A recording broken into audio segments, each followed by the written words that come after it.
Jarraitu Naiz Irratia sare sozialetan. Hartu zure mugikorra, tableta edo ordenagailua eta bilagaitzazu orain Twitter, Facebook zein podcast plataformetan. Musika saioak, pilulak, magazinak eta askoz ere gehiago topatuko dituzu gure podcasten artean. Eman atsegite Facebookeko horriari eta jarraitu Twitterren. Naiz Irratia sare sozialetan.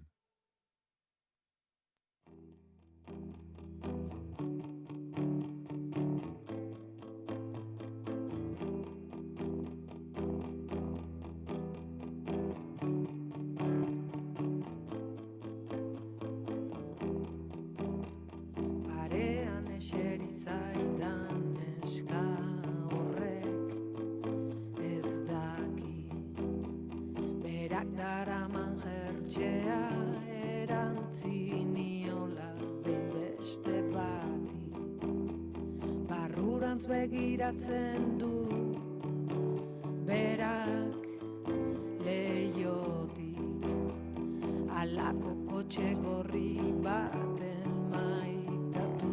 zuen aspaldi kotxe gorrikoak ikusi du kalea gurutzatzen bihotzak salto egin dio giratu da Goizeko 7 eta 24 minutu gutxi batzuk besterik ez goizeko 7:00 heltzeko eta efemeride batzuk izango ditugu kontuan.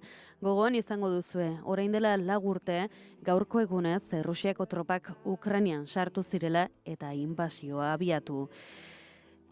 Donbaseko eskualdea gerran zen Ukrainiako gobernuaren eta eskualdeko indar separatisten eta errusialeen artean 2014tik 2022ko Errusiaren erabakiak gerra hildakoak eta zaurituak herrialde osora zabaldu zituen eta dozenaka milaka errefuxiatu erakin. Gerrak militarismo eta hedabideen zentsura azkartu zuen Europako herrialde gehienetan NATOaren eta Ameriketako Estatu Batuari interesei men eginda. Hori duela 4 urte gertatu zen, duela 26 urte, Vatikanoan zintzilikatu ziren itoizekin solidarioak taldeko kideak urtegiaren aurka eginez aipatuko dugu.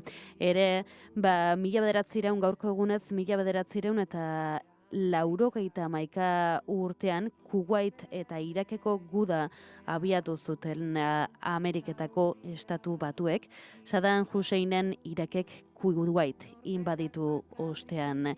Euskal Herrira bueltatuta 1975 gaurko egunez duela 61 urte Lazkaoko apaiza zigortu zuten Mezan alkate frankistari eskatzeagatik Espainiako errege martxa ez jotzeko. Eta gaurko egunez ere 1940 urtean gertatu zen Ricardo Zabalza Nafarra fusilatu zutela Madrilen. Erratzuarra jaiotzez, sindikalista eta politikari sozialista izan zen. 1934an lur langilean Espainiako Federazioko idazkari nagusi izendatu zuten eta nekazarien greba antolatu zuen urte hartako ekainean. Eta efemeridez gabiltzala, gaurko egunez duela zenbait urteia 1953an jaio zen Pablo Milanés. Musikaria, kubatar musikaria, piano jolea eta artista, nola ez. Honen aitzakiarekin goizeko 7:00 helduko gara Pablo Milanés berantzun da.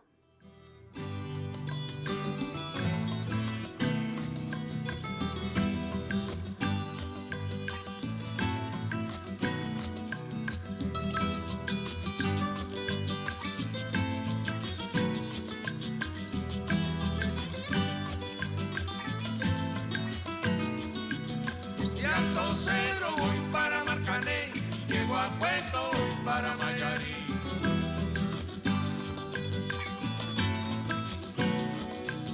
De Alto Cero voy para Marcané, llego a Puerto, voy para Mayarí.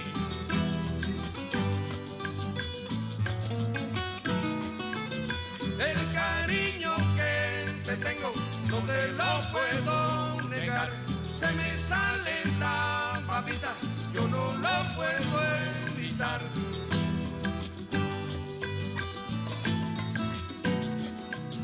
De Alto Cedro voy para Marcané, llego a Cueto, voy para Mayarí.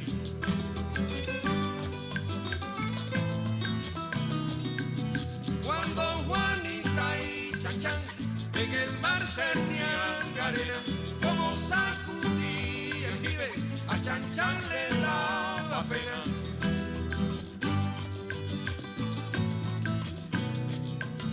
De Alto Cedro voy para Marcané, llego a Cueto, voy para Mayarí.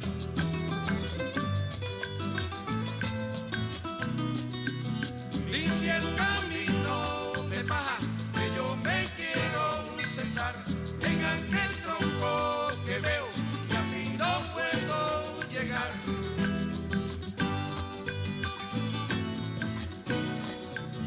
De Alto Cedro voy para Marcané, llego a Cueto, voy para Mayarí.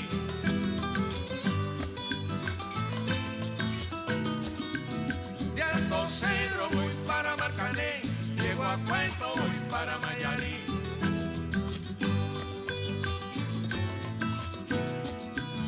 De Alto Cedro voy para Marcané, llego a Cueto, voy para Mayarí.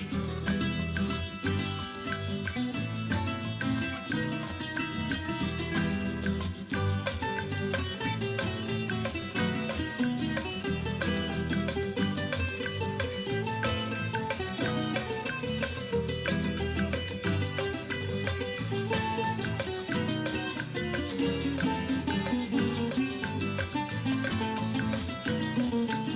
De Alto Cedro voy para Marcané, llego a Cueto, voy para Mayarí.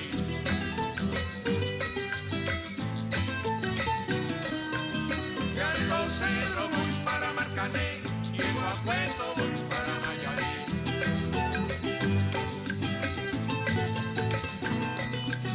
De Alto Cedro voy para Marcané, llego a Cueto, voy para Mayarí.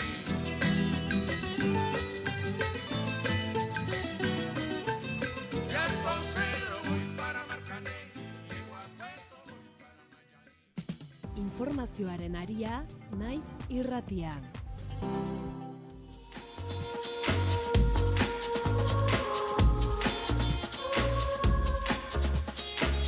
Orain bai, goizeko 7:00 bagoaz gaurko Gara eta Naizen editorialarekin. Egiari bidea eman, eskuin muturrari ateak itxi. Urte luzez, 1981ko otsailaren 23ko estatu kolpearen gainean, isiltasuna eta kontsentsua izan dira arau estatu espainolean. Eskuinak ez du aldarrikatu, ezkerrak ez du galdetu. Euskal Herrian zorionez memoria beste osagai batzuekin elikatu eta kontrako norabidean eraiki da. Besteak beste 1976ko martxoaren 3ko sarraskia dela medio. Memoria demokratikorako leku izendatu zuen atzo gobernu espainolak Gasteizko San Francisco eliza. Baina bertsio ofizialak harrian zizelkatuta zuen otsailak 23an egin zela adinez nagusi demokrazia espainola. Kontsentsu hori txikituta dago estatu espainolean ordea eta atzokoa bezalako egunek erakusten dute. Batetik, arro dabilen eskuin muturrak ekitaldi bat antolatu zuen EHUren Gasteizko kampusean noiz eta otsailaren 23an. Lotxa galduta dabiltza provokazio bila. Unibertsitateak kampusa ixtea erabaki zuen eta horrek murriztu zituen ziurrenik iskan bilarako aukerak. Voxek bakardadean egin zuen bere sareak elikatzea beste helbururik ez zuen ekitaldia. Eskuin muturrari aurre egiteko estrategiak eztabaidatu daitezke, baina horrek ez du fokua desbideratu behar. Bizikidetza apurtzera eta kolpista frankistei gorazarre egitera datozenentzako alfombra gorriak sobran daude. Martxoaren 3ko sarraskia eta beste kukatzera datozenak, atzo Voxekoek 50. urte hurreneko pankartak kendu zituzten, ez dute lekurik Euskal Herriko kaleetan. Bestalde, kontsentsuaren amaieraren adierazle da Pedro Sánchez presidente espainolak iragarritako erabakia ere. Otsailak 23ko estatu kolpearen artxiboak desklasifikatuko ditu. Albiste ona da jakina oportunismo puntu bat darion arren. Sánchezek Voxekin polarizatu beharra dauka urrengo hauteskunde zikloan biziraun nahi badu. Agertoki honek edonola ere aukera batzuk irekitzen ditu desklasifikazio honek, ikusi behar noraino iritzen den, argi uzten baitu borondate politikoa dela egiari bidea zabaltzeko baldintza bakarra. Behin hasita, Sánchez ez da diaztu zain dauzkala oraindik martxoaren 3ko dokumentuak, 1978ko Sanferminetakoak, Zabalzaren kasukoak, Galenak eta beste hainbeste. Eskuin muturraren aurka memoria eta memoria eraikitzeko egia.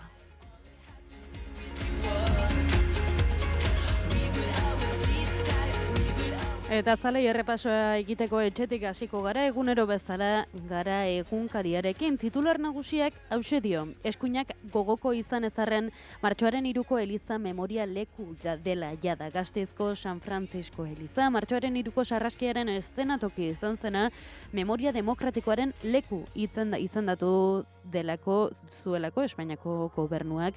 Atzo, Voxek 50. urteurreneko pankartak ateratzen zituen bitartean, kentzen zituen bitartean. Bestalde indarkeria zurrunbiloa lehertu da Mexikon. Horren adierazle gaurko azaleko argazkia, Guardia Nazionaleko zenbait kotxe kaleak gurutzatzen agertzen dira. Ziurgabetasun eta tentsio orduak bizi ditu Mexiko. Gigandean izandako operazio militar batean Jalisco Nueva Generación karteleko buru El Mencho narkotrafikatzailea hil ostean.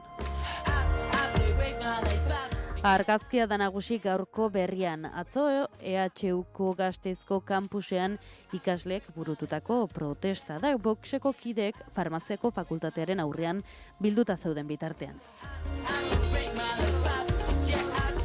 Deiak dio Sánchezek desklasifikatu egingo duela gaur otsailaren 23ko dokumentuak, baina ez die jaramonik egin euskal kasu interesgarriei deiaren iritziz. Guk geuk azalera eraman dugun argazki bera hautatu du deiak ere, zera dio, narkoekin gerran. Eta hildo berdinetik jodu Notizias de Gipuzkoak ere, titularrari dagokionez, Sánchezek otsailaren 23ko sekretuak desklasifikatuko dituela eta ahaztu egin dituela Zabaltza eta martxoaren 3ko kasuak. Argazkian Euskal Herrian ohikoa zaigun irudi bat, baina helburu ezberdina duena kasu honetan, zenbait emakume agertzen dira, arrantza sareak josten. Desberdintasuna da kasu honetan Hondarribian eta Bermeon bizi diren ukrainiar errefuxiatuak direla, eta josten diren sareak beren jaioterrira bidaliko dituztela errusiar droneak harrapatzeko. Notizias taldeak Nafarroan azpimarratu du ere, Sánchezek otsailaren 23ko sekretuak desklasifikatuko dituela, baina Mikel Zabaltzaren sekretuak ezkutuan jarraitzen dutela. Eta Diario de Navarrak nazioartera jo du. Ukrainiako gerrak 4 urte bete ditu amaitzeko itxeraupenik gabe. Eta argazki honi lotuta, kasedan bizi den Victoria Atroshenko da gerra hasi aurretik Ukrainiako paisaien argazkiak ateratzen omen zituena. El Correoren 2 edizioak berdin-berdina dira gaurkoan. Argazkiak ailantzen da, Euskadi Abantza sariak banatu ziren atzo, eta saridunen argazkia dator. Mariano Ukar, Amenabar enpresa, BTI eta Kubiz Team izan dira garaileak. Eta El Correok ere nazioarteko kontuak ekarri ditu, Europar Batasunak airean utzi duela Ameriketako Estatu Batuekin egindako merkataritza akordioa Trumpen mugazergen erasoaldiaren ostean. Eta azkenek boten totaldearekin amaituz, El Diario Baskok dio papresaren krisiak bete-betean jo duela enpresa hornitzaileetan. Algeposak paperontziari zerbitzu ematea arduratzen ziren 16 langile kaleratu ditu, 110 langilerentzako ere prozesuan murgilduta dagoen bitartean.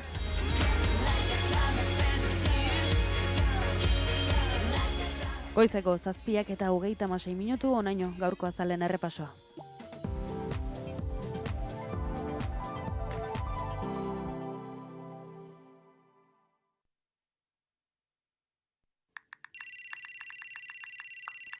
Parte hartu naiz irratian. Bidali zure hautsmezuak 644-632-944 zenbakira. Piztu irratia. Naiz irratia.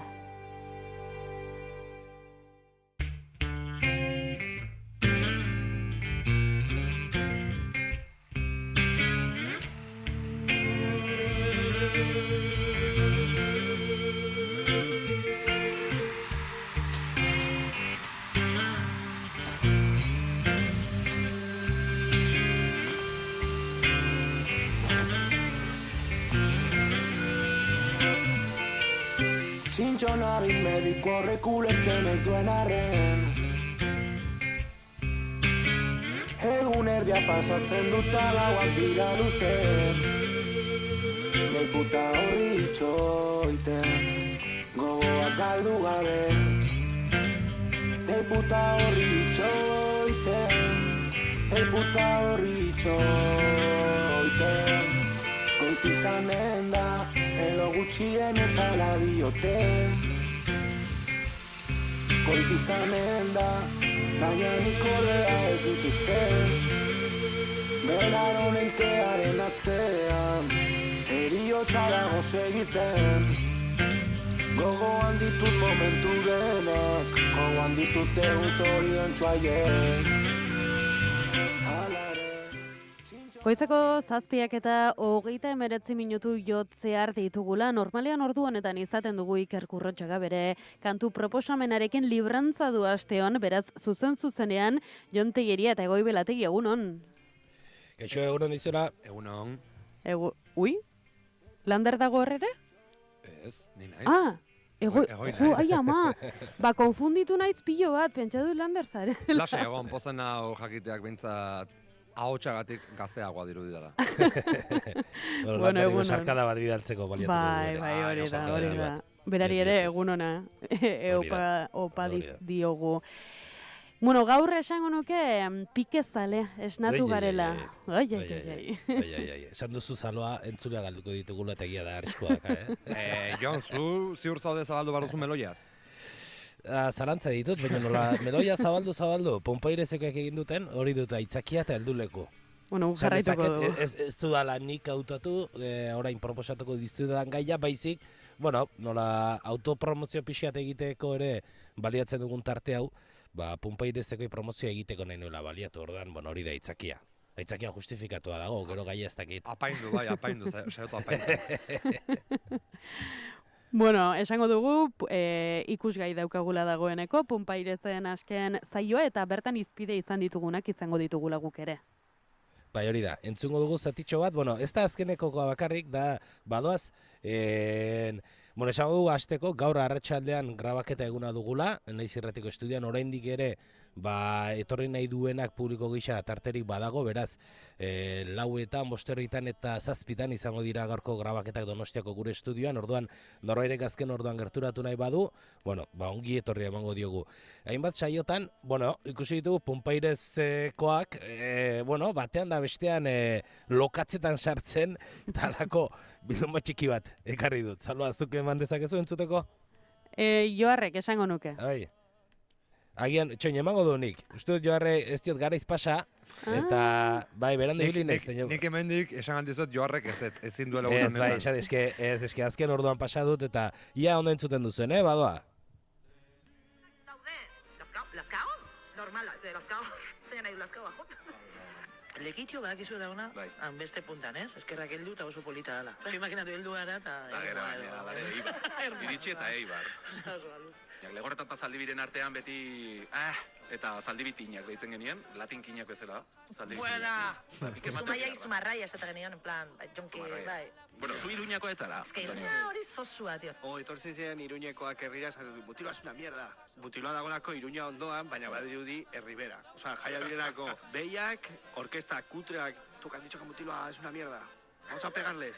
Butiloa egia da, badora txalet pila bat, eta bizi dira politikari asko, pilotariak, Osasunako futbolariak, polizia forola bizi dira Mutiloan. Gazol. Zeigarre maiarte daka hausestuan, eta gero jakon berdeu DDH itea, azpeit ira. Osa, azpeit ez ze de ke. Zua Donostiarrak zate igual? Susto, bueno, Bilbokoak, susto. Eta susto. Ez da inor salbatu, Gehiago bat zeuden, Ordizin egin zuten saioan, Maria Blanco kasten zuten saioa esanez, Ordizira etzela joaten, paranda etzela gustoko, eta lehen gauza, agian behasaingoa nahiago, eta dunba, jendearen muturra okertu, eta olako bata bestekoak, egia da, ohikoak direla ez dakit, orduan, galetu nahi nizuen lehenbizizuei, hor, zaloa, lekeitioa aipatu du, baina, lekeitiar batek urruti dagoela aipatuz, baina, ze derra den esan ez noski, eta ero agertu dira ohiko komodinak, ez nik uste herri batzutan dagoeneko aspertuta gongo direla, beti euren inguruan ematen den famarekin. Zer zuen, Zaloa zuek ondarrurekin izango duzu pixka bat, Bai, ez? noski, bai. Pixka bat baino gehiago, ez? Pixka bat ez mucho. Bai, pixka bat ez mucho. Baina, gero egia da, nik beti izaten du sentsazioa bastante fikzionatua den zerbaitela. Gero, pikea bai badago, baina gero laguna gara. Bai, ondarrotar bat itotzen ikusten moduzu besoa luzatuko diozula, ez? Bai, noski, bai.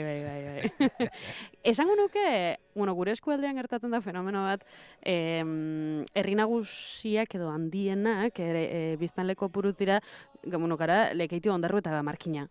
Eta Ondarru eta Markina aliatzen dira Lekeitioren kontra. Lekeitio gara beti ardi beltzak. Gorroto gaituzte eskualde guztiak gorroto gaitu. Hori izango da inbidia baita ere, ez? Inbidia puntutxo bat. Bai, esaten dute egozentrikoak garela, oso arroak, eta, eta gian Ondarrutar bat edo Markinarren bat gonbidatu beharko dugu. Lekeitiarrak Ondarrutarra baina arroagoak. Bai. Ze, harritzen zaitu ala egoi? Arretu baino esango nuke. Betire, a ber, nuke ez delegia, protot, ari gara estereotipo eta protot, alegia, inolako oinarri errealik gabeko itxuretaz egiten da. Hau, maitasun oso ez izango dut Ondarrutarrei. Esan nahi dut, seniak baitu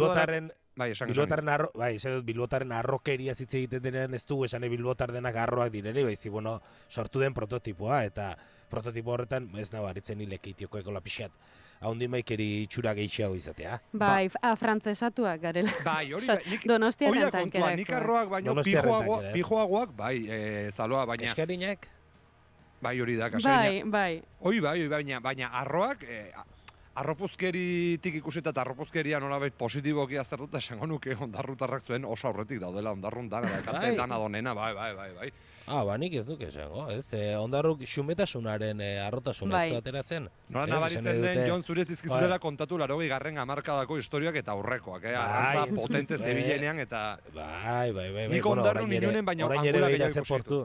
Orain ere behira ze portu dakate, baina, asko arrotzen direla xumetasun horretaz, ez? Kostako herri asko dauden bezala eder eta polit postalerako jarrita, Ondarruko ez du alako transformaziorik izan, eta bere xumetasunean da arro. Ez hori da, Ondarru da herri langilea, eta Lekeitio da turismorako herria bihurtu dena. Hori da, postaletako herria, hori da. Bai, gero badik, jo nahiz Lekeitio defendatzera baina ez zut egingo. No, ez, Gero, bada, nire bez, badu kuriosidadea, Pasaia inguruan eta alakorik zeien artean egoten diren? A ber, hemen pikeen asuntua barkatuko nauzue. San Juan, San Pedro, bai, hori bai. San Juan, San Pedro, bai, baina berez gu goi pikea beste maila bateran ematen dugu azteko, ze udalerri barnean ere, Pasaiako udalerri guztien artean pikea badukagu, ni antxotarra izaki, nintzen antxon jaio, baina nire buru antxotartzat daukat, San Pedrokoa naiz jatorriz. Edozein kasutan, guri leku... Hori zala traizia? Ez dakit oso txiken nintzen joan, eta nik ez nuen aukeratzerik izan etxe aldaketan. Baina ez, gure artean pikea hasteko antxotarrei alde guztiatik ematen digut eta guk baliatzen dugu baita ere, guzti emateko. Egia pikerik ezagunena San Pedro eta San Juanen artekoa dela, eta nik San Pedrotarrik ezagutu dut puntetarako bidean doanean beti Pasaido nibarei bizkarra eman da joaten direnak, eta hau ez da txantxa. San Juanen ere botatzen direnak ikaragarria dira, baina hor denek itute bat guri esateko, nasen dugu Ondarru itxusiagoa eta eredu industrialagoa eta bla bla, hori pasaiantxo da, baina hori ez ezik, behitu badakagu bekadun berri bat, bekadun berria daukagu horretakoa Edel, bera ere, horretakoa da, baina izatez Gaztainokoa. Atzore duzitzaigun ona esaten, ez dakitzen ni bai horretakoa zauzokoa eta Gaztainokoa eta Gaztainora joten bazate oso gomendagarria, oso bikaina. Festa bikaina ditu. Oso festa honak, bai, gutxiago falta da, baina esan daiteke errepublika autogestionatu propioa dela horreta barruan. Beraz, bai, gure inguruan makina bat pike daude, lezoarrei denek ematen diogu baita ere zetira, lezoarra diatan nahikoa daukate. Horretan, badituzte beraien pikeak eta oi hartzunen baita ere, auzo batetik bestera, horre Lizalde dago erdia, baina gero auzo guztien artean badituzte beraienak. Eta, noski, marabila bada gure pike guzti honetan bat egitea bizilagun guztiekin donostiarri egurtzeko. Bai, kuriosoa ez da harritzekoa, baina kostaldeko herrietan arraunari lotutako pikeak izaten dira. Noski baiatz. Bai, eta gero, esan jon. Bai, barkatu. Polita dela, polita da kuriosoa, ez? Agian hiri handiagoak diren horrietan egoizuk jarri duzun adibidea bezala, auzoen arteko pikeak izaten direla. Edo independente sentitzen diren auzo horiek, Bilbon adibidez, Deustu eta Santutxu izango liratezke kasuak, Donostian Kastaino hori ere eta Donostian zeintzuk Intxaurrondo agian, Igeldo. Baina Igeldo ia ez da auzoa. Añorga bera. Añorga, bai. Txominekoek luzaz aldarrikatu dute ere Republika Independente bat izatea. Orain militarra joan zaizkia bizitzera. Bueno,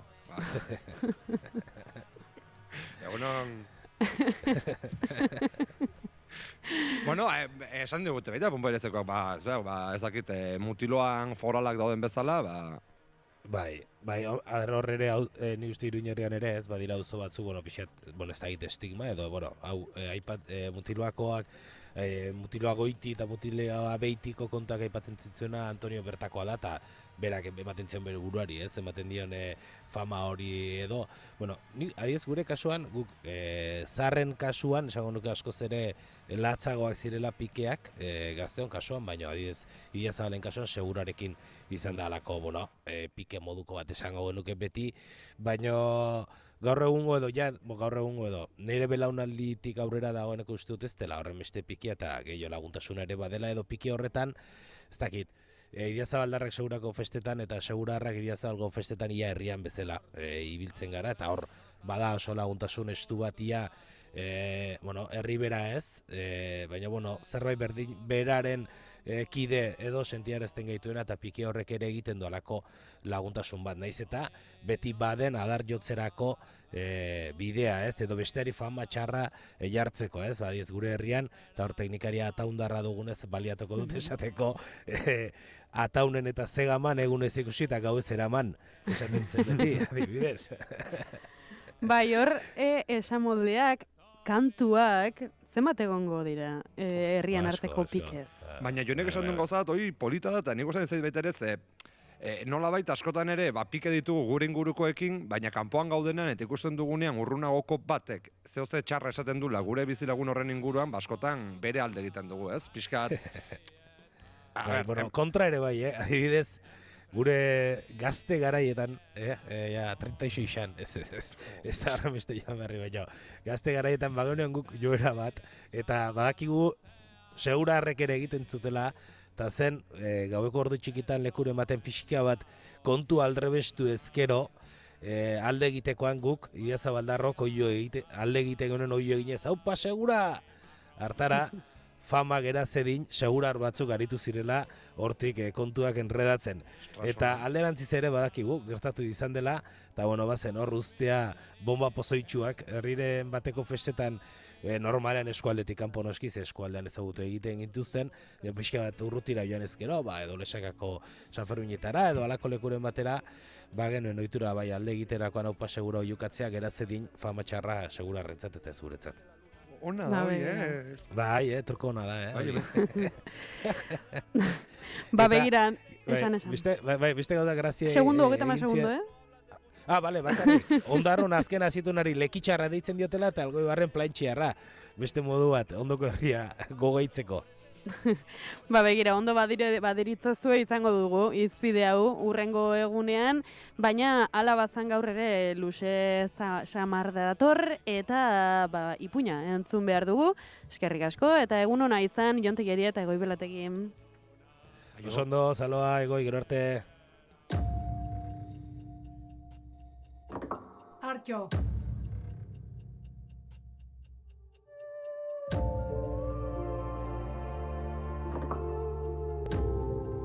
Alabazan edo ez bazan, entzun dadila Naiz Irratian. Omen zan, gazte bati diru gabe bizi zena, baserri zahar batien. Baserri jare etzan beria, eta laisterkendu inbertzilela bazekin, eta lagun bati laguntza eskatu zion. Eta lagunak baiezko eman zion. Artxok eskatu zion, bi untxi txuri ekartzeko berdin-berdinak ahaltzun lekutik. Eta lagunak ekarri zizkion. Untxi bat ikuluan jokizuten itxita. Eta bestia, Hartxok galtzerpien hartu eta basoa juntzan. Eta segituan etorri zian bere baserriak kendu behar zituzten gizonak. Lagunak ongi etorri eman ziren. Eta esan ziren, baietz, jakinaraziko zilela Hartxori antziala. Eta orduan lagun hau ikuilura juntzan. Aterazun untxila eta esan zion belarrira. Ara, untxila, zuaz Hartxon bila. Lurrien utzizun eta untxila juntzan korrika. Seituan Hartxoan etorri zan, galtzerpien zula, untxitxurila. Gizon hauek, baserriak kendu behar ziren hauek, harrituta gehiatu ziren. Baina nola jakinezu hemen ginala? Bai, untxila esker, nik honi mezuak ematizkiot eta beha ibiltzea, batetik bestea mezuak zabaltzen nere partez. Gizon haiei ahaztu zitzaien baserria nahi zutela, untxila nahi zuten.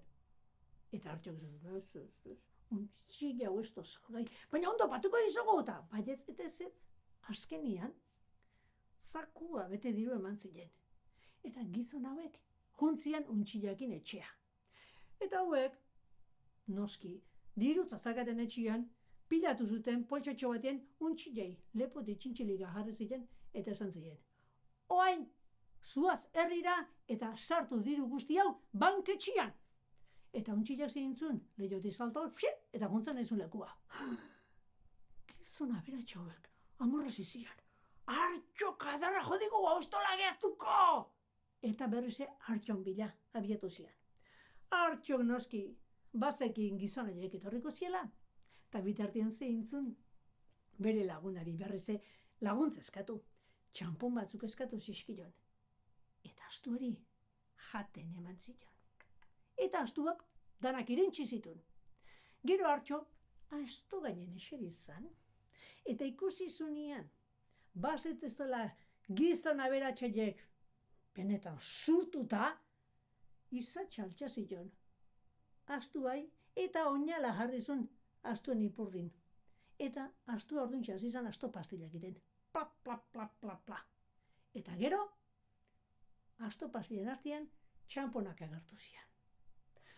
Gizon aberatxaiek ikusi zutenian, ara, guk asto hori nahi deu, esan ziren Hartxoi. Eta Hartxok esan zuen, ez da posible, nik honi eskerdet dirua, bestela akabo. Baina ondo patuko dizugu, jarraitu zuten gizon aberatxak.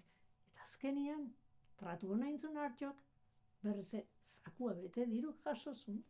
Eta esan ziren Hartxok, gizon aiei. Ara, asto honek, txampon egiteko, ondo eman behar zailo jaten. Janaririk goxona. Tira ba, gizona behuntzien etxea, eta beraien onduan jangelan jarri zuten astuare bai, beraien janari berdina jaten. Ondo jantzuten, eta bazpare, bihartzena baino gehiago eman ziren jateko, diru gehiago iteko. Eman ziren, eta alako batian, astuak nahikoa zula, eta tripa guzti muitu zitzeskien, eta atzetik hasi zen astua bere pastilla egiten. Plast, plast, plast, plast, mordo bat intzun. Gizonak orduan, bereien alkandora dotoriak bildu zituzten, eta eskufinaiek astuan kaketan sartu zituzten. Baina edan txamponik agertzen, eta azkenian, eskua eta besuak eta dana zikindu zituzten, eta kontuatu zianeako. Hartxok adarrago zinela, dana kaka zikinduta gelditu zian. Berriz biotu zian esan zuen, Hartxo madarikatua, hau ez da hola gehatuko, bankontan harrapatuko du benetan. Eta noski, modu aldatu zuten. Itxoin zuten gau arte. Eta gezurra diruen arren, lortu zuten Hartxo harrapatzia. Zaku batien sartu zuten, lortu zuten, eta jetxi zian herrira. Eta egun sentila zetorrela eta gozetu zian. Eta esan zuten, hau hemen txautziko dugu, bastarrian. Gero botako dugu erreka, eta ikusiko dugu nola itxoko dan. Baina hau ospatu beharra du, gozari eder batekin. Eta gizon aberatxaiek hango ostatuan jarri zian gozaltzen. Hartxo bitartian, zakuan barrun zion antxe, iskin-iskinien, ureta erori edo ez, gildi zion. Handi pixkatea, hartzailat bere hartaliekin agertu zen.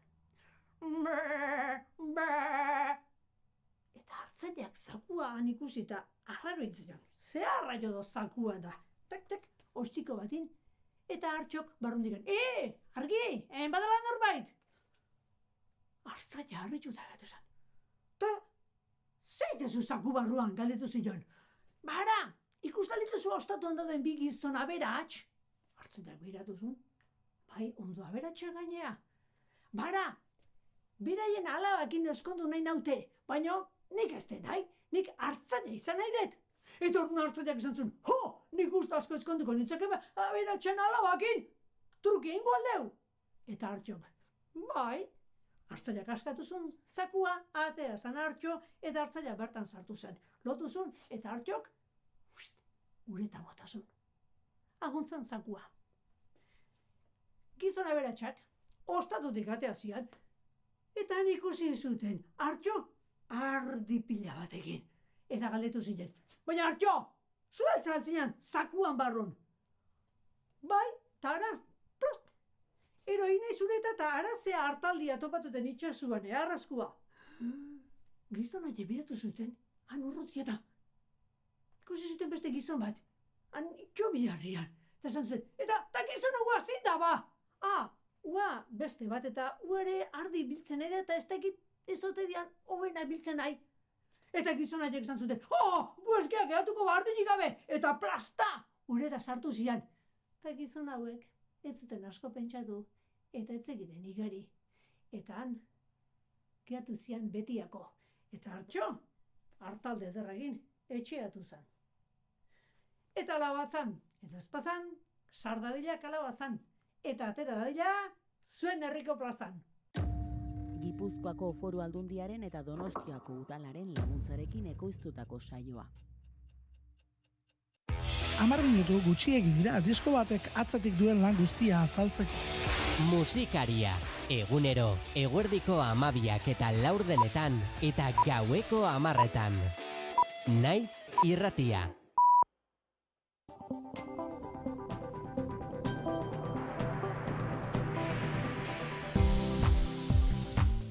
Informazioaren aria, naiz irratian, begi lekuona. Egunon, goizeko 8 dira ongi etorri naiz irratira. Gasteizko Zaramagauzoko San Francisco Asisekoa Eliza memoriagunea da poliziak eragindako sarraskiak 50 urte bete dituenean. Zalo Badiola, egunon. Egunon, Pegi eta egunon entzuleok, bai ala da Espainiar Estatuko gobernuak argitaratu duen ebazpenak aintzat hartzen du errepresio gogorra, baina ez du barkamen bai aipamenik egiten.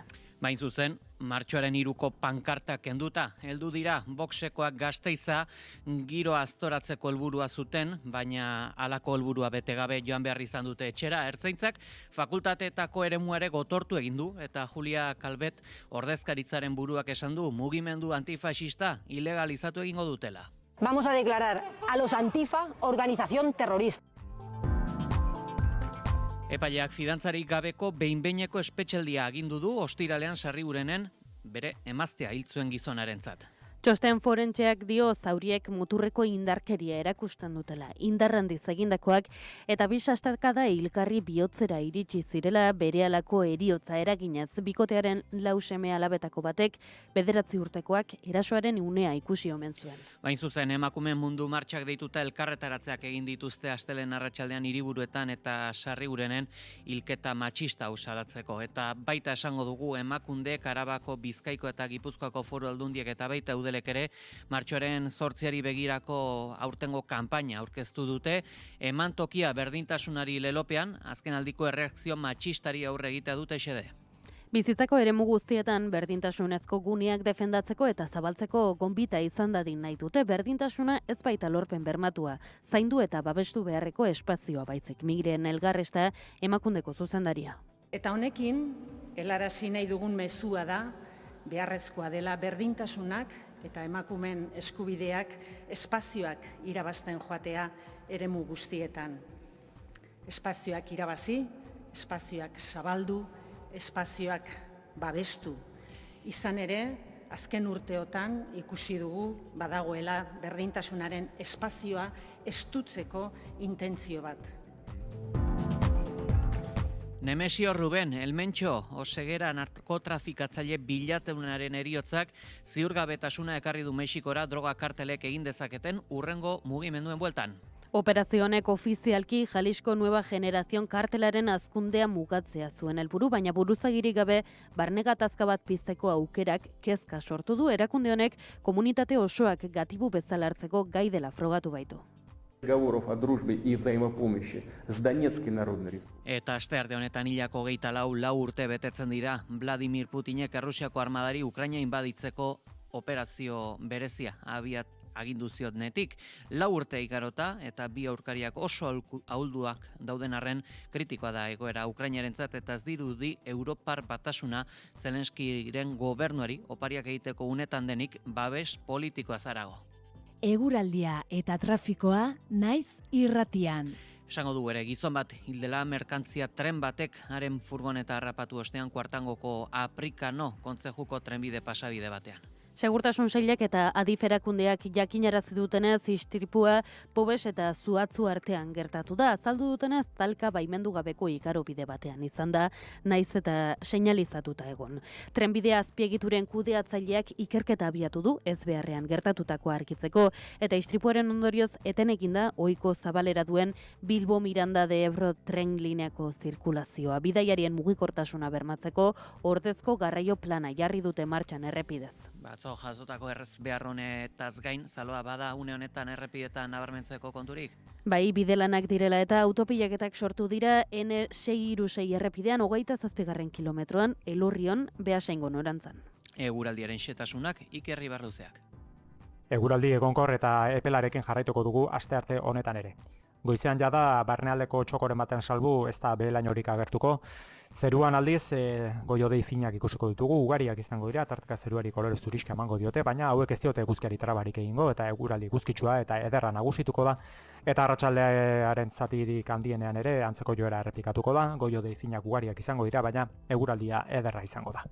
Hegohaizeak joko du, goizpartean gainera, bolada zakarrak utziko ditu, Kantauriar isurialdean, arratsaldean indar pixka bat galduko du, hegohaize horren eraginez, temperatura minimoek eta maksimoek gora egingo dute, minimoek, bai, Ebro bailara litekena da zertxoe bera egitea, eta alde handia egongo da, ego isuritik ipar isurira, minimoak 1 eta 15 gradu bitartean errendituko dira, kostaldean goiza epela izanik, maksimoek ere gora egingo dute esan bezala, eta Kantauriar isurialdean 19 eta 24 gradu bitartean errendituko dira, eta ego isurian aldiz 17 eta 21 gradu bitartean barkatu, temperatura freskoenak edo, Araba eta Nafarroa erdialdean neurtuko dira, altuenak aldiz kostaldean, baina bereziki Gipuzkoa ekialdean. Jarraizpurua teknikan, otsailak 24 da, asteartea. Informazioaren aria.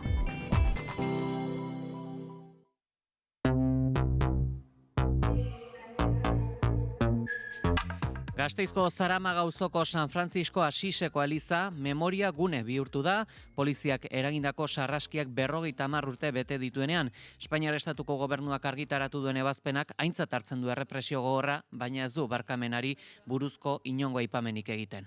Diktadurak eragindako errepresioaren aurkako erresistentzia argudiatuta memoria demokratikoaren leku izendatu dute San Francisco Asisekoa eliza. Hala ere martxoaren 3ko sarraskiak frankismoa amaitu berritan jatzo ziren 1976ko 3. hilabeteko 3. egunean. Espainiar estatuko aldizkari ofizialak 4 orrialdeko kontakizuna jaso du. Bertan aipatzen da 76ko hasieratik langatazka luzeak hasi zirela eta martxoaren 3ko greba deitu zutela. Egun hartan, borrokan ziren enpresetako ordezkarien batzordek batzarra deitu zuten Zaramaga auzoan kokatuta dagoen elizan. Aurre ikusten da, eraikin barruan 4.000 lagun bildu zirela eta milaka kanpoan. Espainiar esekutiboak onartzen du ordenaren indar publikoek eliza usteko agindua jaso zutela, inongo erreparorik gabe. Gas negarreragileak bota zituzten eliza barrura, eta barruan zeuden pertsonak iesean joan ziren. Gomazko pilotekin eta tiroz jo zituzten iesean irten zirenak 3 pertsona hil ziren elizaren atarian eta dozenaka zauritu izan ziren, hauetako 2 beranduago hil ziren zaurien ondorioz. Hurrengo egunetako mobilizazioetan polizia armatuak Tarragonan tiroz hil zuen Juan Gabriel Rodrigo Nafo eta Vicente Anton Ferrero Basaurin. Main zuzen, martxoaren 3ko pankartak kenduduz heldu da Vox Gasteizera, giro aztoratzeko helburua lortu barik, joan berri izan dute etxera bueltan, ertzaintzak fakultatetako eremuare gotortu egin du. Zehazki, kartelak entzen, selfieak egiten, eta isekan ibili dira Voxeko militanteak. Julia Calvet ordezkaritzaren buruak esan du mugimendu antifasista ilegalizatuko dutela. Vamos a declarar a los Antifa organización terrorista. Voxekin izan den ordezkarietako batek aurka bildu diren pertsonen aurka isekan ibili da eta hain zuzen, June Egino, IASeko kideak esan du Voxen intentzioa mezu arrazista, matxista eta klasistak zabaltzea dela. Uste dugu ezin dugula utzi inondik inora alderdi fascista batek bere ekimenik normalidade osoz, impunitate osoz egin dezan. Eta unibertsitatetik Joserra Berguetxea errektoreak klase presentzialak bertan bera usteko erabakia defendatu du. Hartutako neurri preventiboak, neurri egokiak izan direla, zeren emaitza bezala ikusi dugu ez dela istilurik izan. Bengoetxearentzat ere, otsailaren 23 hautatu izana ez da ausazko erabakia izan. Eta zehazki, egun honen bueltako dokumentazioa Espainiar Estatuko gobernuak desklasifikatu egingo du. Iragarri du zorrak itatzeko egingo duela, otsailaren 23ko estatu kolpe saiakeraren dokumentuak argitaratuz. Sánchezek isa sare sozialetan azaldu duenez, memoria ezin da giltzapean egon eta dokumentu horiek desklasifikatu egingo dira herritarrekiko zor historikoak itatzeko. Elma Sainz, ministro bozeramaileak ministroen kontseiluaren ostean emango du desklasifikazioari buruzko informazio guztia. Desklasifikaturiko dokumentuak asteazkenean kontsultatu ahalko dira Moncloako webgunean. Argitara irtengo diren dokumentuen artean, Auzitegi Gorenaren babespean dagoen sumario oso inteligentzia zerbitzuen dokumentuak, ala Moncloa eta Zarzuelako komunikazioak daude. Honen berri izan ostean EH Bilduko mertxeizburuak baikorki jaso du albistea, baina beste hainbat kasu ikertu gabe daudela esan du, ala nola martxoak 78ko San Ferminak edota Mikel Zabaltzaren kasua. Aurrera pauso honek erakusten du borondate politikoarekin posible dela sekretuak altxatzea eta martxoaren 3ko sarraskiaren 78ko San Ferminen Zabaltza kasuaren edota galekin lotutako dokumentuak argitara ateratzea. Ildo berean, EAJko Maribel Bakerok ere martxoaren 3ko ala Mikel Zabaltzaren kasuko artxiboak desklasifikatzea eskatu du. Guztiz bestelako iritzia plazaratu du Alderdi Popularreko Ester Muñozek artxiboen desklasifikazioa kelainoa dela esan du. Eta sadarreko karga polizialak desproportzionatuak izan direla salatu dute. Osasunako zuzendaritza bihar elkartuko da ere, taldean ezinegona sortu delako. Gobernu kontseiluaren ostean, Iruñeko udalak kezka adirazi du poliziaren proportziozko kanpoko jardunagatik eta ikerketa independente garden eta zorrotza eskatu du. Antzera hitz egin du Mikel Zabaleta EH Bilduko parlamentariak. Denunciamos la actuación desproporcionada de la Policía Nacional Española. Alderdi independentistak azalpenak eskatu dizkio Espainiar gobernuaren ordezkariari, Geroa bai eta Kontigo zurekin taldeekin batera, Paulo Azkona eta Carlos Guzmán. Y no puede ser que un incidente de este tipo genere pánico entre las personas que estaban aficionadas, muchas de ellas menores. Que se produjeron unos acontecimientos que podían haber terminado en una tragedia que por suerte no concluyó de esa manera. Osasunako zuzendaritzak ezoiko bilera egingo du asteazken honetan gertatutako aztertzeko. Bilkura honen salbuespeneko izaerak agerian uzten du taldearen baitan sortu den ezinegona. Informazioaren aria.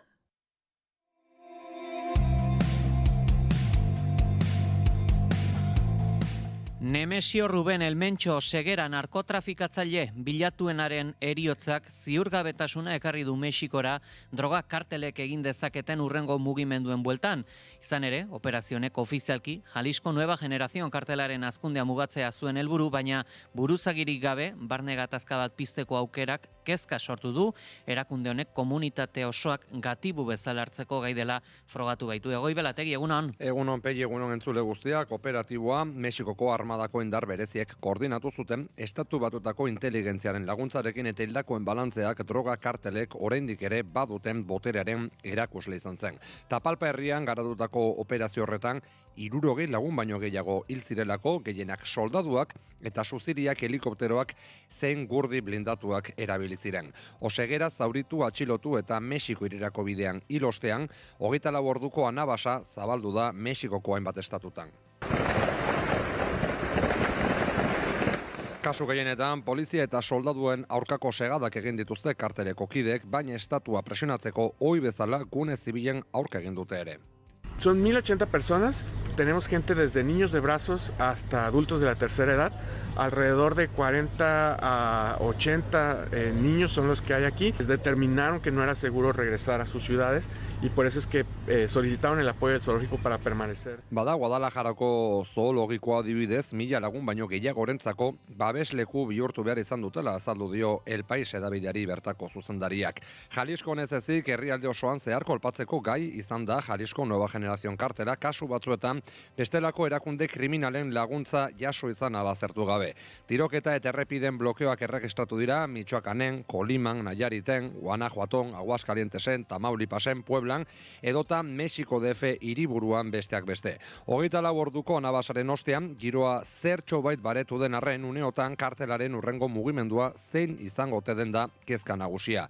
Gainera, bada Mexikoko armadaren gaitasuna zalantzan jarri duenik ere ziurtatuz, Elmentxoren heriotzaren atzean estatu batuetako armada egon dela.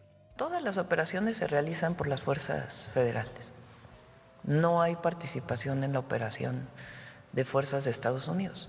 Lo que hay es mucho intercambio de información. Como lo hemos dicho... Claudia Sheinbaum herrialdeko presidenteak nabarmendu du Mexikoko armadak zuzendu eta burutu duela operazioa eta estatu batuek soilik informazioa eman dietela. Ez dago argi ordea zein punturaino presionatu duen Donald Trumpek Sheinbaum kaosa ekarri duen operazio hau agindu zezan. Puntu honetara helduta droga kartelen boteraren zati handi bat nondik datorren aztertzea merezi du. Se han asegurado en lo que va de la administración 23,000 armas. De esas 23,000 armas, el 80% son de origen norteamericano. Mentun duzuen bezala, Ricardo Trebilla generalak berretsi du Claudia Sheinbaumen agintaldia hasi zenetik kartelei kendutako armen 80% estatu batuetatik heldu direla. Eta Europar Batasunean berriz, Errusiari zigor ekonomiko berriak ezartzea betatu dute berriro ere, Hungariak eta Eslovakiak baita Ukrainari eman beharreko 90.000 milioi euroko mailegu berria ere. Ukraina zeharkatzen duten Errusiar gasbideak berriz ere zabaltzea eskatu dute Budapestek eta Bratislavak, Bruselak eta Kiebek eskari honi muzin egiten dioten bitartean. Europar Batasuneko atzerri ministroek ez dute lortu beraz Errusiaren aurkako 20. zigor sorta hori adostea, Errusiak Ukraina inbaditu zuenetik operazioa hasi zuenetik 4 urte igaro direnean. Eta esan bezala, gerraren 4. urteurrenean ez du lortu Europak Ukrainari agindutako babes ekonomikoa bermatzea, momentuz behintzat iragarritako 90.000 milioi euroak airean gelditu direlako. This is a setback and a message we didn't want to send today, but the work continues. Europako Batasuneko kanpo arazoetarako arduradun Kaja Kallasek onartu du atzera pausoa izan dela eta etzela hau Europarrei bidali nahi zieten mezua. Donald Tusk, Poloniako lehen ministroak sabotaje politikoa leporatu dio zuzenean Viktor Orban, lehen ministro ultraeskuindar Hungariarrari. Izan ere, Hungaria eta Eslovakia mugakidea izan dira beste behin ere Errusiari aire pixkat eman eta Ukrainari gauzak pixka bat zailago jarri dizkiotenak. Ukraine decided not to restart the oil deliveries to Hungary, with which they do endanger our energy security. This is it, and no one has the right to put our energy security at risk. Egoera honen ardura oso Ukrainako gobernuarengan jarri du Hungariako atzerri ministroak. Honen arabera Ukrainak uko egiten dio bere lurraldea zeharkatzen duten gasbideak zabaltzeari Hungariaren segurtasun energetikoa arriskuan jarriz. Are gehiago, gezurretan ibiltzea egotzi dio Kievi, gezurtatuz gasbide guztiak kaltetuta daudenik gerragatik. Erabakiak sutan jarri ditu Europako Batasuneko erakundeak. On the Ukrainian loan, as said, there was a political agreement by all heads of state. Viktor Orbanen aurka egin du Europako batzordeko bozeramaleak gogora ekarriz Ukrainari 90.000 milioi euroko mailegu hori emateko akordioa babestu zuela Hungariak berak, are gehiago kontzesio handiak egin behar izan zizkioten Bruselatik Budapesti barkatu. Eta astearte honetan hilako 24 urte betetzen dira Vladimir Putinek Errusiako armadari Ukraina inbaditzeko agindu zionetik. 4 urte pasata eta bi aurkariak oso ahulduak egon arren, kritikoa da egoera Ukrainarentzat eta ez dirudi Europar Batasunak Zelenskiren gobernuari opariak egiteko moduan denik babes politikoa zarago. Переговоров о дружбе и взаимопомощи с Донецкой Народной Республикой и Луганской Народной Республикой. Мною принято решение о проведении специальной военной операции.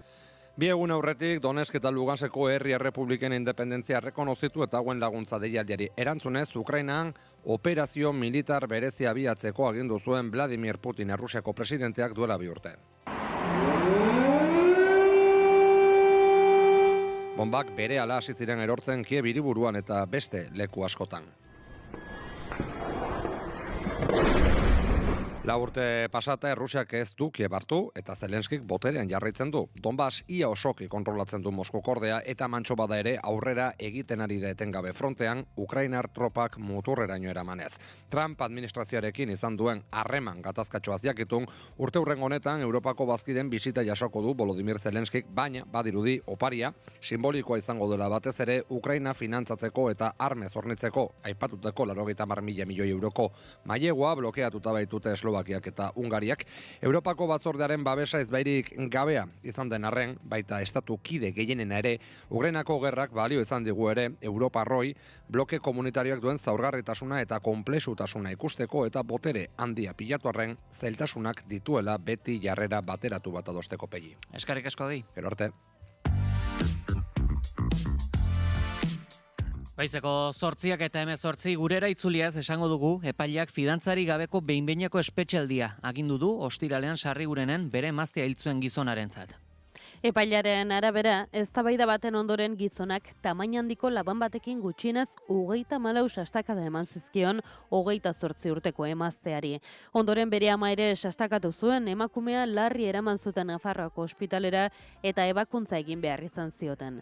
Txosten forentseak dio zauriek muturreko indarkeria erakusten dutela, indar handiz egindakoak eta 2 sastakada hilgarri bihotzera iritsi zirela berehalako heriotza eraginez. Bikotearen 4 seme-alabetako batek 9 urtekoak erasoaren unea ikusi omen zuen.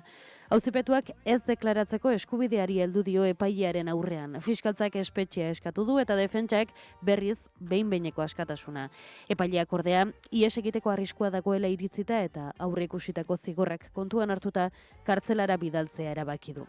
Bestalde, Nafarrako parlamentuan ordezkaritza duten alderdi gehienek Voxek izan ezik elkarretaratze isila egin dute hilketa matxistak gaitzesteko eta emakumeen aurkako indarkeria salatzeko.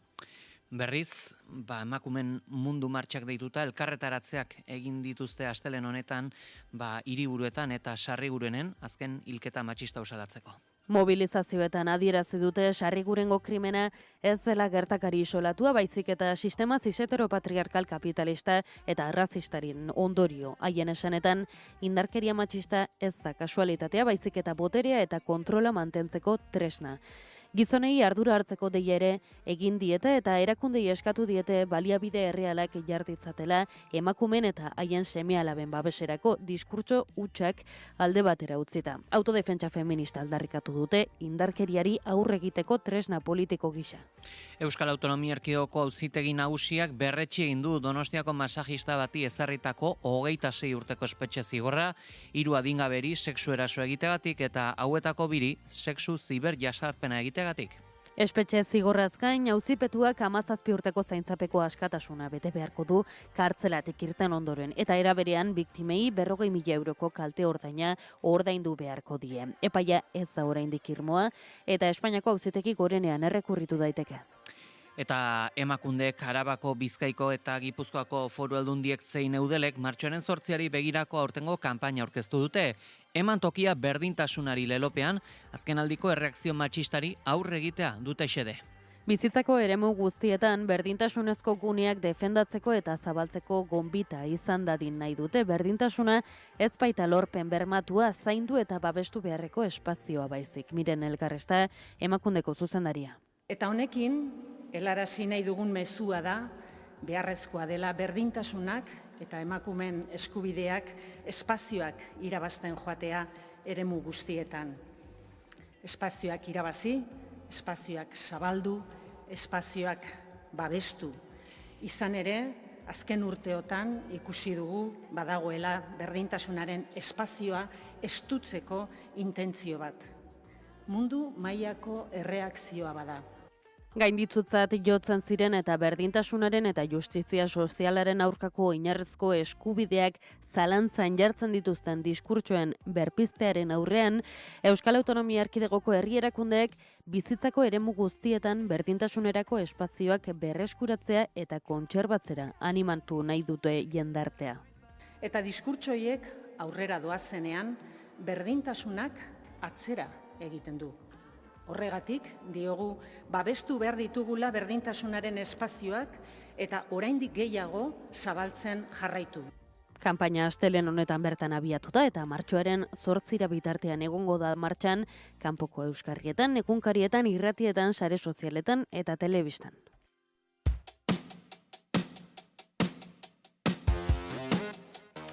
Tokiko albistei dagokionez esan beharra dugu, Santurtziko udal gobernuak bertan bera utzi duela udaltzainen barne lan eskaintza publikoetan irregulartasunak aztertzen zituen ikerketa batzordea. Jeltzalek azpimarratu dute kasua fiskaltzaren eskuetan gelditu dela orain. Ikerketa batzorde honek 2 saio izan ditu bakarrik. Bertan izan zen Sonia López segurtasun zinegotzioia, Karmele Tubila alkateak dimisio aurkeztu zuen egun berdinean. Ustezko filtrazioaren inguruko xehetasunak ez daitezen argitaratu, EAJak kasua fiskaltzara eramandu eta ikerketa batzorde itxi. Oposizioko alderdiek kexa adirazi dute, auziaren hildo politikoa ikertu beharko litzatekelako ere. Eta hain zuzen, martxoaren 5ean burutuko dute alkate berria hautatzeko osoko bilkura. Aurrera pausoa, eman duen hautagai bakarra, EH Bilduko Miren Matanzas da. Ez dago argi, EAJak norra aurkeztuko duen, baina honen hautagaitzarako PSek lagunduko duela iradoki dute. Eta esango dugu baita ere, Jaizkibel mendian, salaketa jarri dutela, bertako, eremu megalitiko batengatik, zehazki eguzki talde ekologistak esan du fiskaltzak aurkeztutako salaketa onartu duela eremu megalitiko honetan sastrakak kentzeko makineria astuna erabili delako. Azaldu du kultur balio oso handiko eremu hauskor batean egin dituela diputazioak lanok. Adierazi duenez, eremua hauskorra da batez ere harriaren konposizioagatik, arearrizkoa delako eta makina horien pisu hutsarekin errazk gerta daitekelako hauts bihurtuta, kultur ondare ordezka ezina betiko galduz. Eguzkik azpimarratu du, ez dela horrelakorik gertatzen den lehen aldia. Gogoratu duenez, 2015ean atxiniar trikuarriaren harrietako bat 3 zatitan apurtutak geratu zen. 2021ean interes megalitiko dun gune gisa mugatutako multzoaren barruan, Paradotetik Guadaluperantz doan eremuan ere makina astunetin garbitu zituzten sasiak eta harri batzuk oso kaltetutak geratu ziren. Eta orain 2026an gauza bera gertatu dela salatu dute. Behin eta berriz errepikatze honek berezik piztu du talde ekologistaren haserrea. Horrela adierazi du, begibistan dagoena mugatu eta babestea ez dela nahikoa. Mantu berdearen azpian ezkutatzen dena ere babestu beharra dagoela. Horregaitik, berandu baino lehen, era honetako jokabideak etetea galdekin du Eguzkik, eremu megalitiko osoa benetan babestuta egon dadin. Informazioaren aria.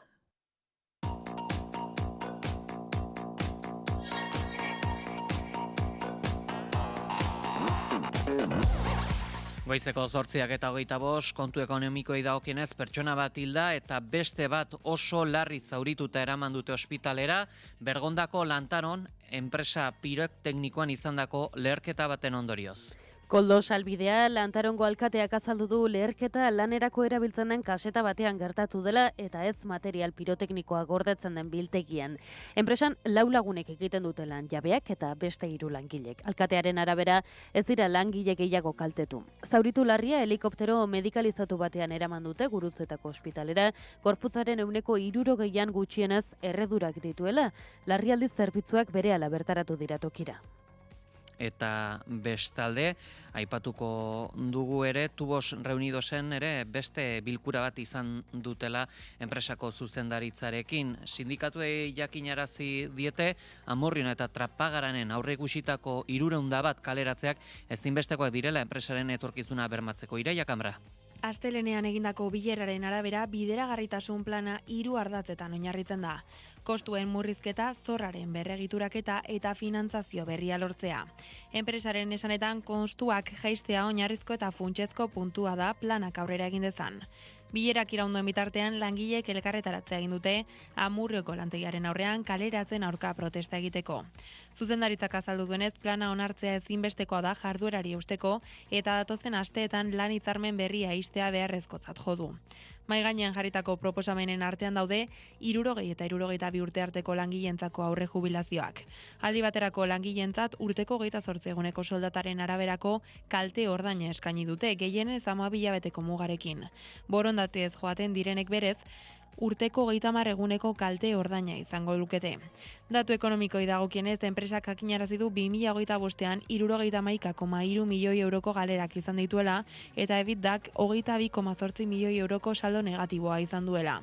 Fakturazioa 375,7 milioi eurokoa izan zen, aurreko urtean baina uneko 13 handiagoa, baina batazbesteko prezio baxuagoek errentagarritasuna kaltetu dutela adirazi du. Bestalde, merkatu berriak bilatzen ari direla adirazi dute, besteak beste, Alemanian, Italian, Espainiako estatuan eta Saudi Arabian. Azken 2 urtetan estatu batuetako merkatuak fakturazioaren ia erdia hartzen zuen, baina mugazergeik egoera zaildu dute eta horrek dibertsifikazioa bizkortzera behartu ditu.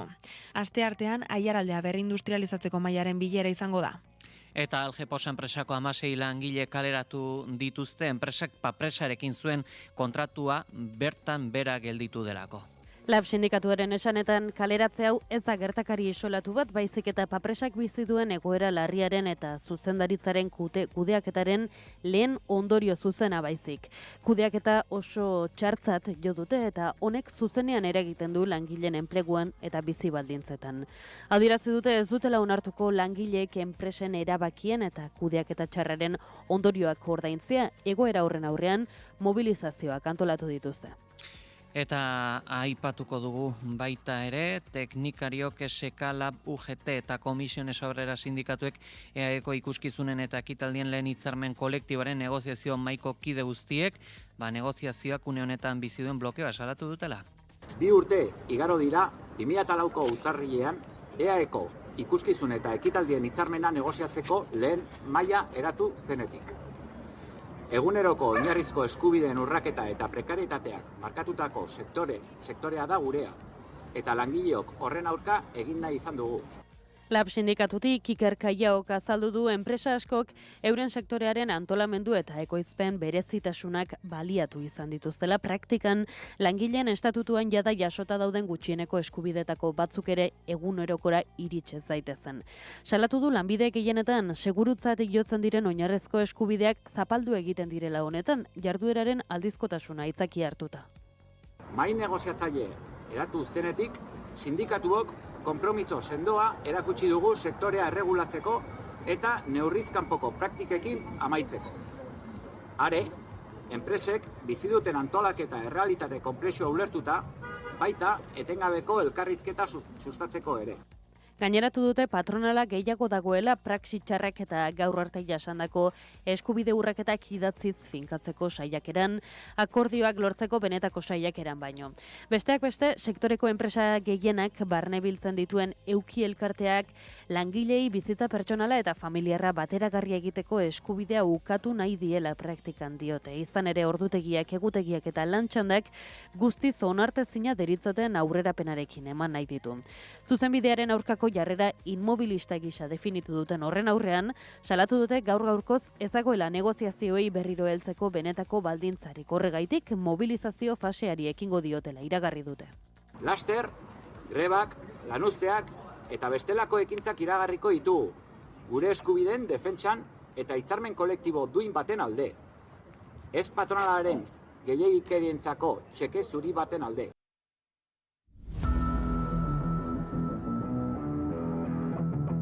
Kirol aria, naiz irratian.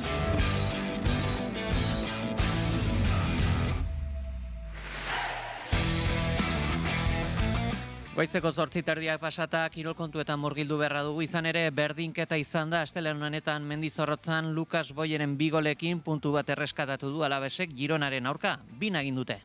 Talde Gasteiztarra aurreratu da partida hasi eta berehala Boieren gol bati esker baina Gironak berdinketa lortu du lehen zatian eta markagailua irauli du atsedenaldiaren ostean. Hala ere Arabarren aurrelariak berdinketaren gola sartu du partidaren amaieran. Pablo Ibañezek zin egin du garaipena laster helduko dela. Nosotros tenemos que centrarnos en lo nuestro, en mejorar cosillas que tenemos que mejorar y hay que ganar ya. Este viernes hay que sumar de 3 y no queda otra.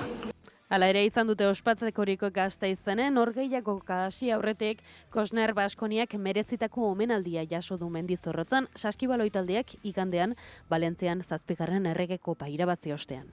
Mallorcak kargutik kendu du Iago Barrasate klubak aro berri bat zabaltzeko duen borondateari erantzuten dion erabakia dela azaldu dute oharbidez. Taldeko zuzendaritzak azaldu duenez, kirolegoera aztertu ondoren hartutako erabakia da egungo dinamikari buelta emateko eta denboraldian geratzen diren erronkei alik eta bermerik handienekin aurre egiteko helburua duena. EA Sports Ligako aulkietan izan den 6. kargugabetzea da.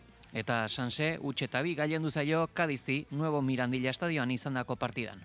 Txuri urdinen bigarren taldeak ondoko 3. garaipena lortu du berez, Donostiako taldeak sendotasuna eta eraginkortasuna erakutsi ditu etxeko armailetan atxekabean nagusitu den norgehiagokan. Kadizek gogoz eta bizi hasi du partida eta lehen minutuetan gola sartzea ere lortu du, baina baliorik gabe geratu da barra berrikusi eta gero. Minutuek aurrera ginala Sansek jokoa orekatu du eta nagusitzen hasi da. Kadiz txita eta zalean protestartean bigarren taldeak abantaila kudeatzen jakindu eta denbora gigarrian Astiazaranek garaipena ziurtatu duen bigarren gola sartu du horrela, 3 puntu batu dituzte Txuri Urdinek eta horri esker sailkapenaren erdialdean kokatu dira. Eta gaur bertan Bidaso Irunek Kieleren aurka jokatuko du EHF Europako Ligaren partida aurreko asteko porrotari aurpegiona jartzeko aukera izango du irundarrek.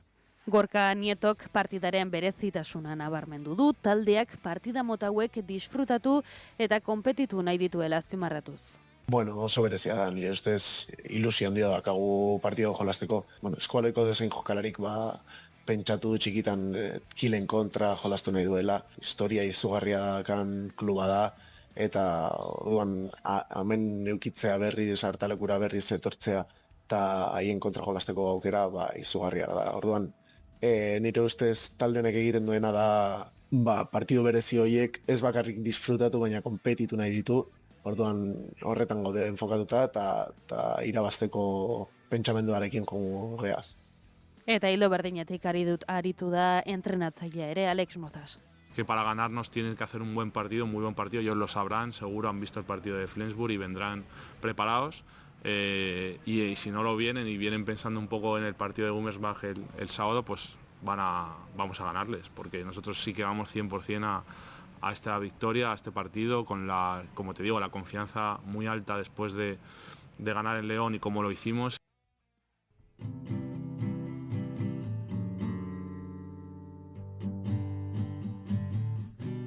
Erori tako lurrean nago harri gogorrenaren mehatzu loan. Eguraldia eta trafikoa naiz irratian. Errepide dagokionez une honetan badugu nabarmentzeko jazoeraren bat? Bai, pegi bidelanak direla eta autopilak eta zenbait autopilak eta daude Euskal Herrian zehar, N636 errepidean esaterako, 37. kilometroan, Elorrion Beasaingo norantzan autopilaketak daude eta bidelanak direla eta ere aipatuko dugu, N121A errepidean, 69 eta 73 kilometroen artean Irunen norantza bietan errepidea itxita dagoela gogoratu desbideratzea.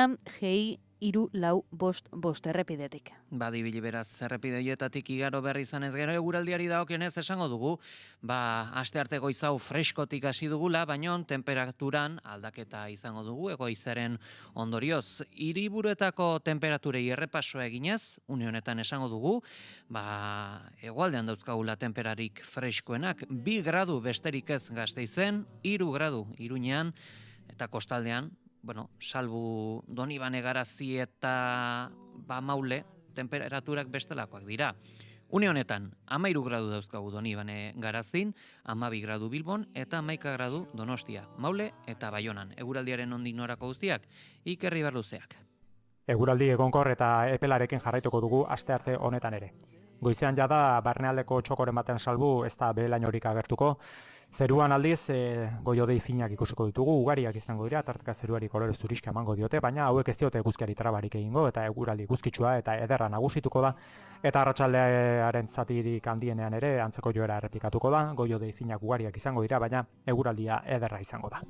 Hegoaizeak joko du, goizpartean gainera, bolada zakarrak utziko ditu kantauriar isurialdean, arratsaldean indar pixka bat galduko du, hegoaize horren eraginez, temperatura minimoek eta maksimoek gora egingo dute, minimoek, bai, Ebro bailara litekena da zertxoe bera egitea, eta alde handia egongo da, ego isuritik ipar isurira, minimoak 1 eta 15 gradu bitartean errendituko dira, kostaldean goiza epela izanik, maksimok ere gora egingo dute esan bezala, eta kantauriar isurialdean 19 eta 24 gradu bitartean errendituko dira, eta ego isurian aldiz 17 eta 21 gradu bitartean barkatu, temperatura freskoenak edo, Araba eta Nafarroa erdialdean neurtuko dira, altuenak aldiz kostaldean, baina bereziki Gipuzkoa ekialdean.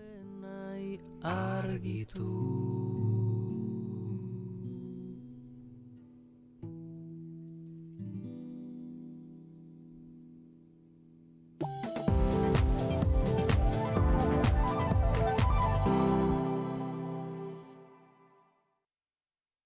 Espazioak sortu, handitu eta defenditu. Gure eskubideak eta gure hitza indartzeko. Emakumeen eskubideak esparru guztietara zabaltzen jarrai dezagun. Eman tokia berdintasunari. Martxoak 8, emakumeen nazioarteko eguna. Emakunde, Eusko Jaurlaritza, Foru Aldundiak eta Eudel. Burdindegi honek aukera profesionalik handiena dauka. Instalaziorik handienak eta erosoenak eta aholkularitzarik onena tresnei eta makinei dagokienez. Alkain Hondarribia eta Alkain Astigarraga. Erantzunik profesionalena hauetan ere bai. Iturdindegia, laneko arropa, eraikuntza materialak, pintura. Bai, Alkainen.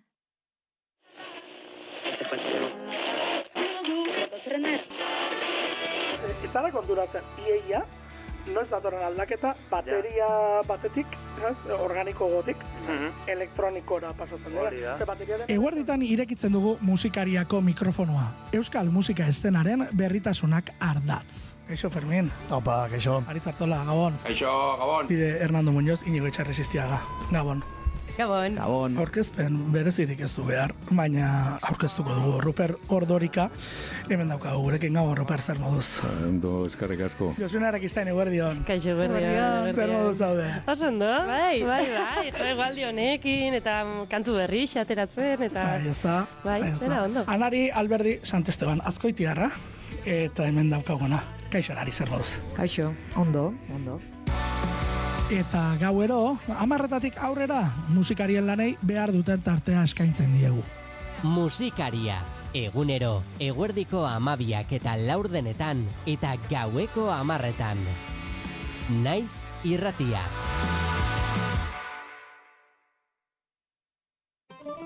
Bertsoak kantatu egiten dira, entzun, irakurri, ikasi, kontatu. Askotan bertsoak direla ez dakigun bertsoak kantatzen ditugu. Bertsoak kantatu eta kontatu egiten ditugu. Kantatuak kontatu eta kontatuak kantatu. Bertso aukeraketak eskaintzea da gure asmoa. Igandero eguerdiko ordubietan, Eli Pagolak eta Andoni Errekondok gidatuta, kontatzera noazu, naiz irratian.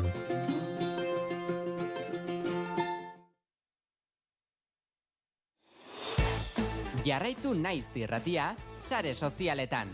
Hartu zure mugikorra, tableta edo ordenagailua eta bilagaitzazu orain Twitter, Facebook zein podcast plataformetan. Musika saioak, pilulak, magazinak eta askoz ere gehiago topatuko dituzu gure podcasten artean. Eman atsegite Facebookeko orriari eta jarraitu Twitterren.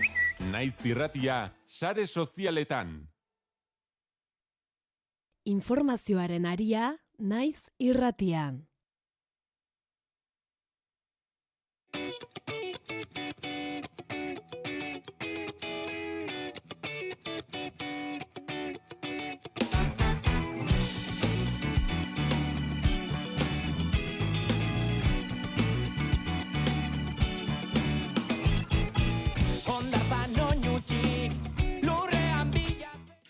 Goizeko 9:20 eta aldu zaigu analisi mailaren tenorea. Gurekin daude hemen, Mikel Urdangarin kazetari eta filosofoa eta baita, Eguzki Urteaga soziologoa. Egunon? Egunon? Egunon? Eta egunon zuri ere, Mikel. Egunon. Zer modu zaudete? Ondo. Oso. Erto pozgarria da hori, bera.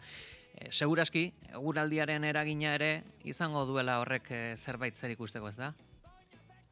Bai, egizan ni bizikletan etorri naiz eta ja goiza ondo hasi dugu bizikletan.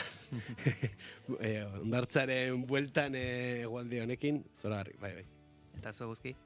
Bai, argi dagoena da, azken bolada euritsua izan dela eta bereziki asteburua oso eguzkitsua izan da eta atseina da. Ni atzo bertan menditikan ibili nintzen apur bat eta gero aitarekin eta aipatzen nuen, animaliak zoriontsuago ere ikusten direla, eguzkiaren ondorioz. Petraldo egiten gara. Eta gu zer gera, beste animali batzuk. Bueno, hasi behar dugu gurearekin, izan ere Gasteizko Zaramaga auzoko San Francisco Asisekoa, eliza memoria gunea da. Poliziak eragindako sarraskiak 50 urte bete dituenean, Espainiar Estatuko gobernuak argitaratu duen ebazpenak aintzat hartzen du errepresio gogorra, baina ez du barkamen aipamenik egiten. Diktadurak eragindako errepresioaren aurkako erresistentzia argudiatuta memoria demokratikoaren leku izendatu dute San Francisco Asisekoa eliza. Hala ere martxoaren 3ko sarraskiak frankismoa amaitu berritan jazo ziren 1976ko 3. hilabeteko 3. egunean. Espainiar Estatuko aldizkari ofizialak 4 orrialdeko kontakizuna jaso du. Bertan aipatzen da 1976ko hasieratik lan gatazka luzeak hasi zirela eta martxoaren 3rako greba deitu zutela. Egun hortan borrokan ziren enpresetako ordezkarien batzordeek batzarra deitu zuten Zaramagako auzoan kokatuta dagoen eliza horretan. Aurre ikusten da eraikin barruan 4.000 lagun bildu zirela eta milaka kanpoan. Espainiar esekutiboak onartzen du ordenaren indar publikoek eliza usteko agindua jaso zutela inongo erreparorik gabe. Gas negarrerak hileak bota zituzten eliza barrura eta barruan zeuden pertsonak iesean joan ziren. Gomazko pilotekin eta tiroz jo zituzten iesean irten zirenak. 3 pertsona hil ziren eliza atarian eta dozenaka zaurituak izan ziren, haietako 2 beranduago hil zirenak zaurien ondorioz. Hurrengo egunetako mobilizazioetan polizia armatuak Tarragonan tiroz hil zuen Juan Gabriel Rodrigo Nafo eta Vicente Anton Ferrero Basaurin. Ebazpenak ez du barkamenik jaso. Martxoak 3ko jasoera langileen bizi eta lan baldintzak hobetzeko borroka legitimoak simbolizatzen dituela azpimarratzen da, bai eta Francisco Franco diktadorea hil osteko langileen aurkako polizia indarren errepresio gogorra. Bete-betean sartuko gara, jakin nahi dugu. Ea zer iruditzen zaizuen izendapena, baina bereziki ea hainbestetan aldarrikatu izan den barkamena jasotzeko aukera bat galdu ote den Eguzki? Dena da, Espainiar Estatuari asko kostatzen zaiola, bere arduruera historikoa asumitzea eta barkamena eskatzea, ikusi genuen Gernikaren bombardaketari dagokionez, Alemaniako presidentea etorri izan Gernikara barkamena eskatzera eta alboan zeukan Espainiako erregea eta ez zuen txintik esan eta ez zuen barkamenik eskatu. Kasu honetan, aurrera pauso bat da, azken finean martxoaren 3ko gertakari horren inguruan memorial bat sortuko delako eta horrek ahalbidetuko duelako azken finean bere garaian gertatu zena, alegia 5 hildako izan ziren eta 100 gorako zauritu poliziaren eskutik, hori jakinaraztea eta bereziki iruditzen zait garrantzitsua dela generazio berriak horren jakitun izan daitezen. Baina une berean argi dagoena da Espainiar Estatuak ez duela oraindik rekonozitzen. Gogoratu dezagun, Frantziak adibidez errekonozitu zuela frantses estatuaren ardura beldireko atxiloketetan eta erregimen naziarekin Frantziak izan zuen kolaborazioan, Alemaniako gobernuak ere aitortu egin du azken finean bere ardura maila horretan, eta ez duena da balio da esatea frankismoko gobernuak ez zuela ezer ikustekorik azken finean demokraziarekin, estatu kolpea egin zuelako eta orduan ez zegoela kontinuidade historikorik baizik eta hausturarik, ez? Hori izan da ere luzaroan Frantzian frantses estatuak erabili duen argudioa ez aitortzeko bere ardura Bigarren Gerra Mundialean Bixiren gobernuak egin zuena aitortzerako orduan, ez? Iruditzen zait ja beste fase batean gaudela, eta ezkerreko gobernu batek beharko lukela, azken finean bere ardura hori asumitu, ez? Hori bereziki garrantzitsua da, gaur egun kontutan izan da, gaudela fase batean non errevisionismo historikorako joera bat badagoen. Hori eskumuturrak bultzatzen du, Voxek modu oso argian eta estrategikoan bultzatzen du, bai egiten dituen deklarazio publikoetan eta baita ere sare sozialean ikusten diren mezuetan. Arazoa da, mezu horiek badaukatela oihartzun bat, biztanleriaren sektore batzuetan eta baita ere gazterian. Berrikitan ikerketa bat egina izan zen, non ikusten zen, bereziki gazteriaren eren batek konsideratzen zuen, frankismo garaia izan zela hazkunde ekonomikorako, kohesio sozialerako eta estabilitate politikorako garai bat. Eta orduan horrek erakusten du azken finean transmisioa ez bada egiten, kultura historiko hori ez bada transmititzen, eta hori ez da bakarrik eskolaren funtzioa, da komunikabideena, da familia bakoitzean ere egiten den lana, nik aipatu egiten dut hori nire ikasleekin, eta harritzen nagoena kasu askotan, etxean oso gutxi hitz egiten dela azken finean, generazioen artean, frankismoaren garaiari buruz, eta orduan familia transmisio hori ez bada egiten ere, hor informazio galera handia dago, eta orduan aurkitzen gara horrelako situazio batzutan, non generazio berriek, nola ez duten frankismo bizi izan, eta nola frankismoari buruz daukaten ezagutza oso urria dan, arriskatzen den, azken finean, Voxek eta eskumuturrak garatzen dituen diskurso revisionistak beregana ditzaten, ez? Ipatu nahi dut ere, Euskal Herriko Unibertsitatean, atzo bertan, Voxek egin duen ekitaldia, 23F-ren komemorazio delako batean, nahiz eta ez den nahiten ez horrela esan izan, baina iruditzen zait oso deigarria, azken finean, horrelako mezuak ari direla edatzen, eta oihartzun bat aurkitzen dutela biztanlerien sektore batean. Aipatu dituzu estatu frantsesa, estatu alemana, okerez banago, estatu britaniko inglesak ere, ostiral santuaren harira egin zuen alako adierazten badez, baina ikusten dugu estatu espainolak, bere erantzukizunak bere gain hartzeari muzin egiten diola behin eta berriz, eta hemen paradoja baten aurrean gaude, ez? Torturatua daude, baina ez dago torturatzaierik, hildakoak daude, baina ez dago hildakorik, ez? Kasu honetan uste dute, pauso bat dela, eta pausoak ere, aitortu egin behar direla, memoria demokratikorako gune gisa aitortu izana, eta hortarako, baleku fisiko hori jarri izana, baina, pauso bada bide aldapatxu eta malkartxu batean, ez? Eta uste hor, ikusten dugu, ez? Behin da berriz, ez? Ja 50 urte bete direla, eta oraindik orain, biktima horiek, dagozkien eskubide guztiekin aitortuak izateko, erreparatuak izateko, bultzaka ibili beharra dagoela, ez? Eta hor, argi eta garbi, beste behin, ez? Lehenengo mailako eta bigarren mailako biktima daudela, ez? Claro, zein da arazoa? Hain zuzen ere, trantsizio eredugarriaren mito hori, hankaz gora botatzen dutela gertakari hauek, ez? Gogoan izan behar dugu, 1976koak direla. Hau da, Franco hil eta hurrengo urtekoak direla, ez? Eta honek, hain zuzen ere, trantsizio deitutako transakzio horretan, bete-betean murgilduta zeuden hortan, eta uste eta hain zuzen ere, horrexegatik, ez? Beste dituztelalako zailtasunak, erantzukizun hori bere gain hartzeko, ez? Hori bere gain hartuko balute, frogatuko litzatekeelako, etzela trantsizio baketsu bat izan, nun indar demokratikoak, ez nolabait elkar besarkatzen duten, eta anaitasunezko, eta kasu hondan literalki anaitasunezko paktu batera heltzen diren, baizik eta hor, sekulako lehia politikoa egontzela, besteak beste, garrantzitsuenetako trantsizio hori gidatu zuten askorentzat, garrantzitsua zelako, ordura arte indarran zeuden zenbait zutabe, bere horretan mantentzea. Eta jokaleku horren baitan ondoren, nolabait homologazio moduko bat lortzea Europa mailan, eta irekidura moduko bat gauzatzea, baina beti ere, gutxiengo oligarkiko baten boterea auzitan jarri gabe, beti ere, kasu honetan, estatu arkitektura eta erregearen figura auzitan jarri gabe, Tribunal de Orden Publiko eta hauek, auzitegi nazional bezala etxuraldatuta, baina hoien logika auzitan jarri gabe, eta jakina, Estatu Espainolaren batasun sakrosantiko hori ere auzitan jarri gabe. Beraz, horra inzuen ere jokuan zertzegoen, zein izango zen aurrerantzean,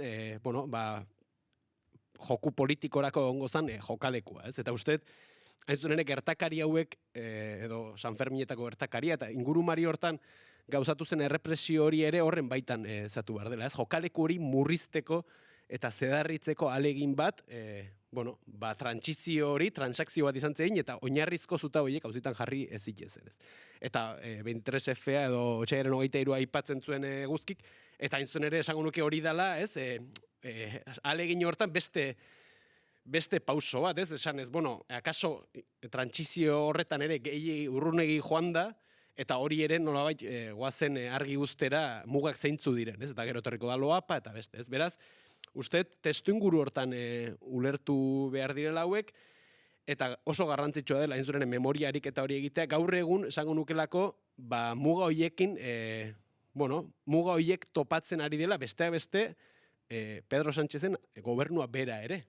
Hau da, batzuk irakurri dute iraultza boltxebikerik egin gabe, ez? Esate baterako bildu batekin edo ezkerreko soberanista ezberdinekin alabeharrezko aliantza hori egin izana bera jada gehiegi dela, eta uste dut gaur egun ez, lawfareaz hitz egiten dugunean, edo ultraeskuinaren gorakadaz hitz egiten dugunean, ezinbestean kontuan izan behar degula testuinguru edo jokaleku orokor hori, ez? Beraz esango nuke, hain zuen ere, testuinguru hori dala medio, ez? Eta horre ereikina izan da erlato hori dala medio daudela alako zailtasunak biktima gisa, lehen mailako edo biktima bate beharko lituzken eskubide oro bere gain hartuta aitortzeko, eta hain zuen ere, garrantzitsua dela memoriaren bueltako lehia hori, besteak beste, horren baitan jokatzen direlako gaur egungo aukera politikoak eta lehia politikoak ere. Bete-betean gustatuko litzaidak hor azaldu berri duzun testu inguru horretan, ze eguzkizuk ederki asko aipatu duzu, revisionismo historikoa terminoa, baina ez dakit, dekretuan erreparatu dut horretan, ze akaso ikusita Gernikako jazoera, hor bere garaian barkamenari buruz galdetzerakoan, eta hor ni buruzko aipamenak egiterakoan aipatzen dute. Gaur egun barkamena guri ere eskatu beharko ligukete, guk ez daukagu loturarik frankismoarekin, claro, orain frankismoa ofizialki, azaroaren 20an izan zen, 1975, Francisco Franco diktadorearen heriotzarekin. Ordutik, martxoak 3 arteko denbora tarteaz dekretuak zer dio, aipatzen duena da, 1978an gaur egungo Konstituzio Espainiarra onartu zen bitartean, ez zegoela bermerik, eskubidezko estatu baten bermerik ez zegoela, ez zela bermerikan, horixe da aipatzen dutena. Orduan, ezakit, aipatzea hori bera eta barkamena ez emateko aitzaki gisa ez da hori apur bat revisionismo historikoa, zuk ere aipatzen zenuen, eguzki?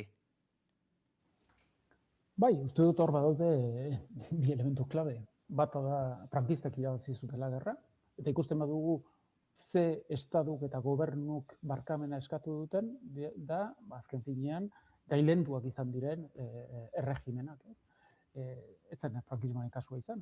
Franco bere ohean hiltzen zartzaroz eta gaixotasunez. Eta gero 3 urteko transizioa izan zen. Gogoratu behar da, Juan Carlos bera Francok aukeratu zuela. Ez zuelako nahi bera hil ostean berriz ere errepublika instalatua izan zedin, baizik eta monarkia bat jarria izan zedin. Eta ondo itxita. Gainera, gogoratu behar da, Espainiako Konstituzioaren 8. artikuluak diola Espainiako ejertzitoa dela Espainiaren batasunaren garante.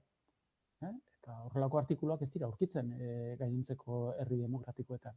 Eta gero, lehen Mikelek esan duen bezala, 23F-koa izan zen, estadu golpe bat huts egin zuen itxuraz, baina mezu oso argia bidali zuten militarrek gobernu demokratiko berriari, esanez, ez zaitezte urruti joan, zeren nola jarraitzen baduzute, beste estadu golpe bat izango da, eta kasu honetan, militarrak geldienduko dira, eta loapa, eta gainontzeko neurriak horti datoz. Eta gaur egun, oraindikan autonomia estatutoa, Gernikako autonomia estatutoa ez bete izana ere, maila batean bide horretik doa. Orduan, argi dagona da, lehenik frankistak gaile izan dira, eta garaileek idazten dute historia.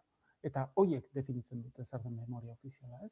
Eta gero transizioa izan zen, ez haustura demokratikoa, eta horrek diferentzia handia egiten du, zen suposatzen du azken finean, gero gobernuan izan zirenak, jada frankismo garaian indarrean zeudenak, ez bakarrik politika gintzan, eta hor, Fraga Iribarne adibidez, horren adibide esanguratsu bat da, bera birritan izan zen ministro frankista, eta gero izan da Xuntako presidente luzaroan, eta berak sortu zuen Alianza Popularra, gero Alderdi Popularra izan dena. Alegia, hor badago jarraikortasun bat, eta ondoren PPren sektore bat oso eskumuturrekoa izan da, eta neofrankista izan da, eta gero azken urteetan aldendu egin da, separatu egin da, eta Vox sortu da, baina luzaroan azken bilan PPren baitan barne bildu izan da sektore hori. Orduan, iruditzen zait, hor badagola lanketa historiko bat egin beharra, eta historia serioski hartu behar da, eta hori transmititu behar da, ezagutarazi behar da, zeren lan hori ez bada egiten, eta hori guztion ardura da, azken finean badakigu zagertatzen ari den. Eta Europako hainbat herritan ikusten ari gara, eskumuturra gailentzen ari dela, bere errelatua inposatzen ari dela, oso argi dauka eskumuturrak hasiera batetik, eta zentzu horretan Gramsciren teoria, hegemonia kulturalaren inguruko kontzeptu hori oso barneratua dauka eta teorizatuta dauka, eta ari da azken finean, pixkanaka, pazientziarekin, baina oso proiektu argi batekin, borroka hori eramaten, eta herri batzuetan irabazten. Frantzian pixkanaka, mezu hori eta diskurso hori gailentzen ari da. Lehenengo eskumuturrak zeukan diskursoa gaur egun eskubi tradizionalak baduka, eta gero ez da gehiago zentro eskubiko hainbat sektorek ere bere egiten dute ideia horiekin. Beraz, iruditzen zait, serioski heldu behar zaiola galdera honi, kontu honi, zeren horrek gaur egun eta etorkizun hurbilean eraginak izango ditu.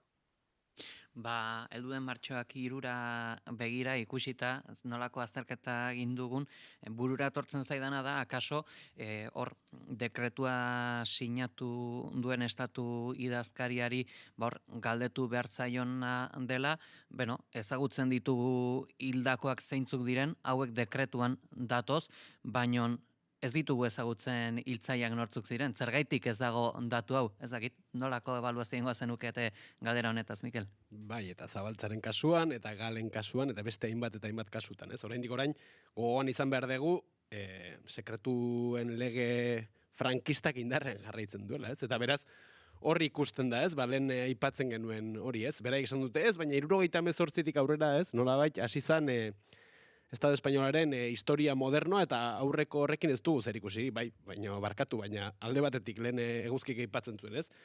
Erregea bera, hau da, estatu burua bera, Frankok bera jarri zuen. Eta gaina hau ez da sekretu bat, hau da, hau publikoki egin zuen, eta Juan Carlos lehenengo erregeak memoria liburuak argitaratu berri ditu, eta hori aitortu ez ezik hori aldarrikatu egiten du, eta horren bitartez aldarrikatzen du Frankoren figura, eta aldarrikatzen du Frankok berak maigainan jarri zion mandatua.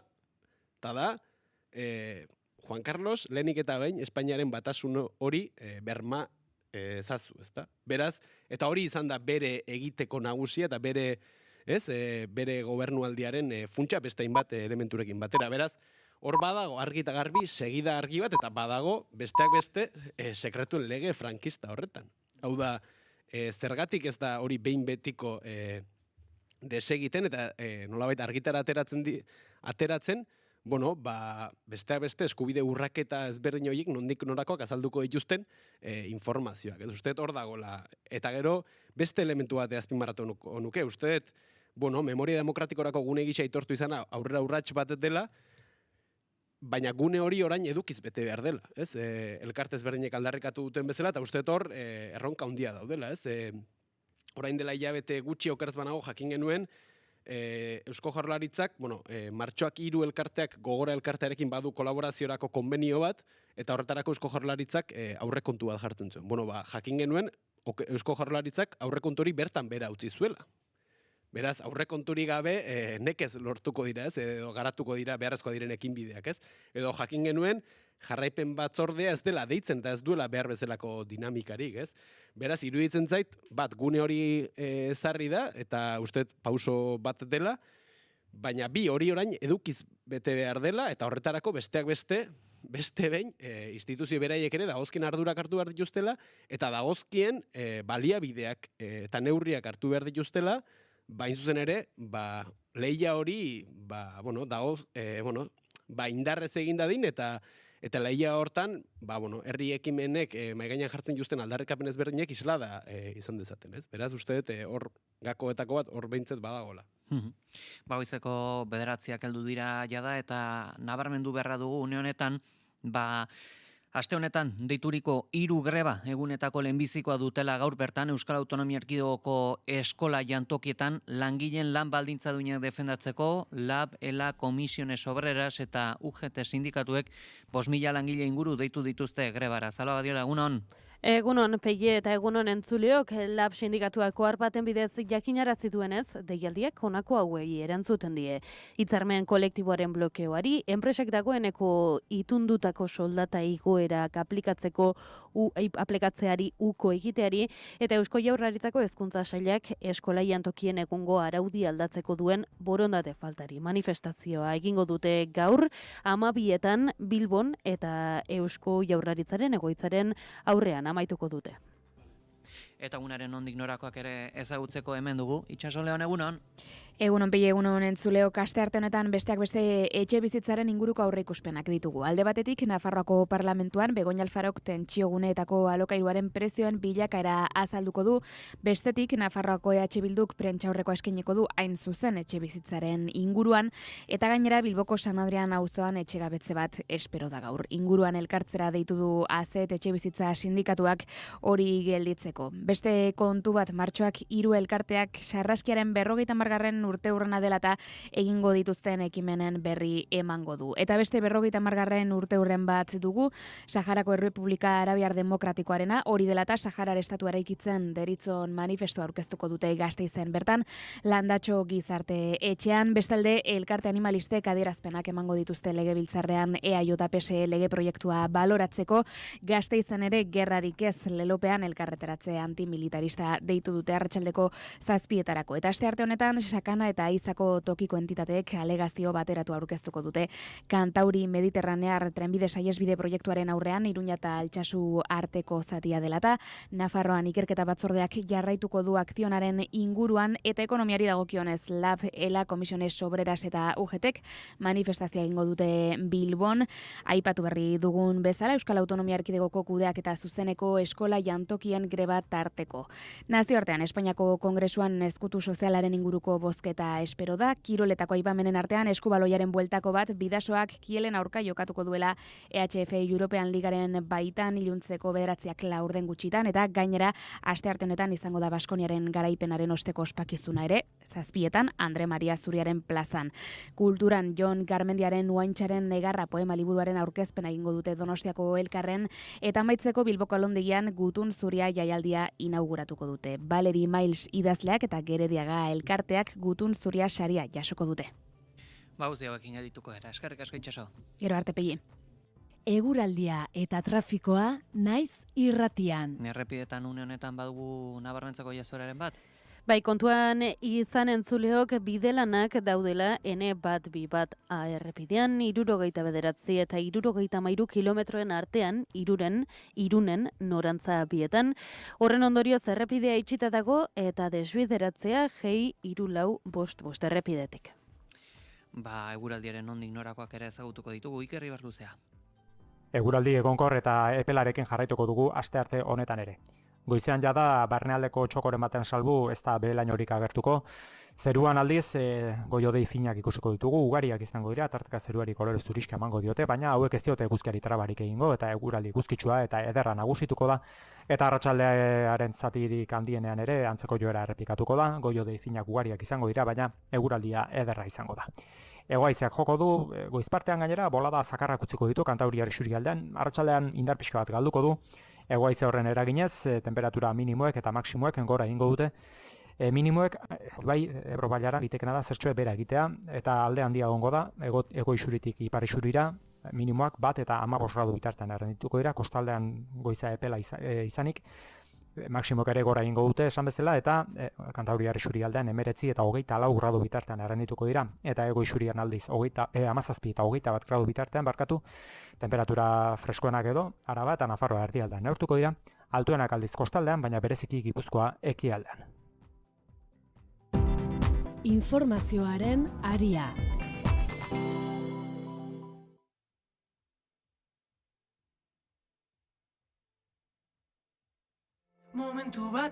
Badator Loraldia Festivala, martxoaren 9-tik 28. Sormen ezberdin baten bila, hauxe da zure aukera. Musika, teatroa, dantza, hitza eta berpizkunde kultura lindartsua.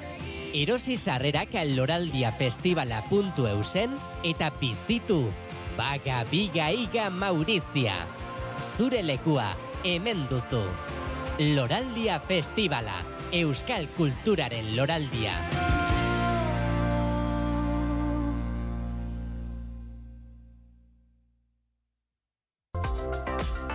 Kultura eta hizkuntza politika sailak, hizkuntza politikarako sailburu ordetzak diruz lagundua.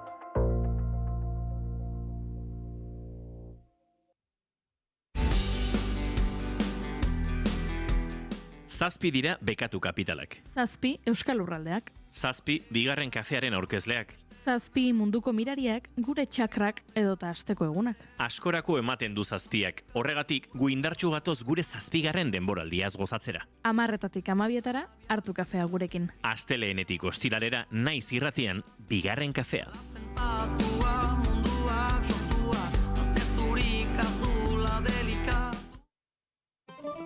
Bertsoak kantatu egiten dira. Entzun, irakurri, ikasi, kontatu. Askotan bertsoak direla ez dakigun bertsoak kantatzen ditugu. Bertsoak kantatu eta kontatu egiten ditugu. Kantatuak kontatu eta kontatuak kantatu. Bertso aukeraketak eskaintzea da gure asmoa. Igandero eguerdiko ordu bietan, Eli Pagolak eta Andoni Errekondok gidatuta, kontatzera noazu, naiz irratian.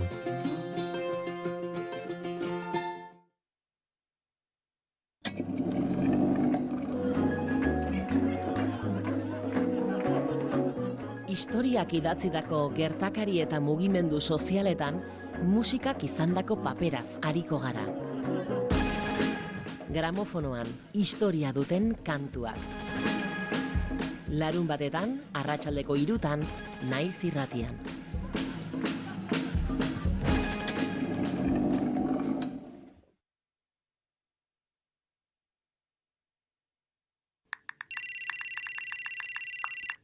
Parte hartu naiz irratian.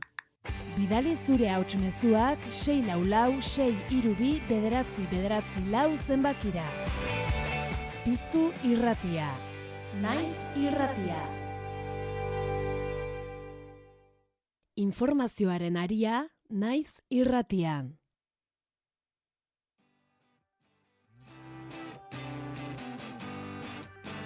Goizeko 9:00 eta 9:00 hemen jarraitzen dugu naiz irratian informazioaren arian analisi mailaren tenorean Eguzki Urteaga eta Mikel Urdangarinekin. Beno, aipatuko dugu gauza aski esanguratsu bat, ondoren bete-betean ere sartuko gera estatu frantseseko gaurkotasunean, baina zer da gauza esanguratsu hori? Hauteskundeak datozela Euskal Herrira. Zehazki, lehenbiziko itzulia martxoaren 15ean izango da, baina horretarako hautagaitzak behin betiko bilakatuko dira zehazki ostegun honetan bertan okerrez baldin bagaude otsailaren 26an. Zerrendak berreste aldera ere eta abertzaletasunaren indartze aldera ere atzokoan Euskadi Buru Batzarrak bere astelenetako bilera Ipar Euskal Herrian egin zuen bidarten eta hor ikusi beharko da Eusko Alderdi Jeltzaleak ere zer nolako eragina izango duen edo zer nolako nahikeriak izango dituen Ipar Euskal Herriko herriko etxeetan. Hor, betidanikan alkate jeltzalea hori bada, Beñat Arrabit, Arrosako auzapeza izandakoa eta aurtengo hauteskunde hauetara ere aurkeztu dena, hor lehia biziagoa izan dezakeena, Peio Etxeleku da, Kanbokoa, eta hor ere, sorpresa ere, izan zen Donibane Garazin, ze hor bertako auzapeza Laurent Intxaspek pasaden urtean iragarri zuen Eusko Alderdi Jeltzaleko kide egintzela, hala ere, ez dakit, bere taldekideak ere jeltzaleak izango diren, baina Eusko Alderdi Jeltzaleko hainbatek esan zuten, Donibane Garazin ere beraiek agintzen zutela militantzia berri horren bueltan. Ez dakit, Eguzki, seguru naiz, zuk ni baino asko zobe jakingo duzula nola dagoen egoera. Bada, berrindartze bat Ipar Euskal Herrian Eusko Alderdi Jeltzaleri dagokienez? Historikoki Ipar Euskal Herriko abertzaletasunean ezker abertzalea izan da nagusi eta nabarmen gainera. Ezker abertzalearen emaitza elektoralen jatorrian dago aldez aurretik oso dinamikoa izan dela, bai elkarte munduan, bai sindikatuetan, bai enpresa munduan, bai kooperatibetan, eta hamarkadetako lanketa horren ondorioz lortu du ordura arte bereziki mugimendu abertzaleak sustatzen eta bultzatzen zituen aldarrikapenak gizarteratzea eta gainontzeko sektoreak bere egitea, ez? Eta hori favoretu du ere eskrutinio elektoralak. Da, hauteskunde gehientsuenetan da eskrutinio majoritarioa bi itzulitan. Eta horrek esan nahi du, bigarren itzulian, gainontzeko hautagaiak ere hautatuak izan nahi bazuten, 150ko langa hori gainditu behar zutela, eta horren ondorioz abertzaleen babesa behar zutela. Eta horrek favoretu egin du azken finean gainontzeko alderdiak, izan da alderdi sozialista, Eskubide frantsesa eta bar, hainbat aldarrikapen abertzale bere ganatu izana, eta hori ikusi da, bai euskararen inguruan, bai instituzionalizazioaren inguruan, bai bake prozesuaren inguruan, hor ideia horiek barreiatu eta edatu egin direla, ez? Orduan, gaur egun zein da panorama Ipar Euskal Herrian azken hauteskunde autonomikotan, ezker abertzaleak 15 udalerritan gobernatzen du, eta EAJak bakarra batean, eta gainera herri txiki batean, ez?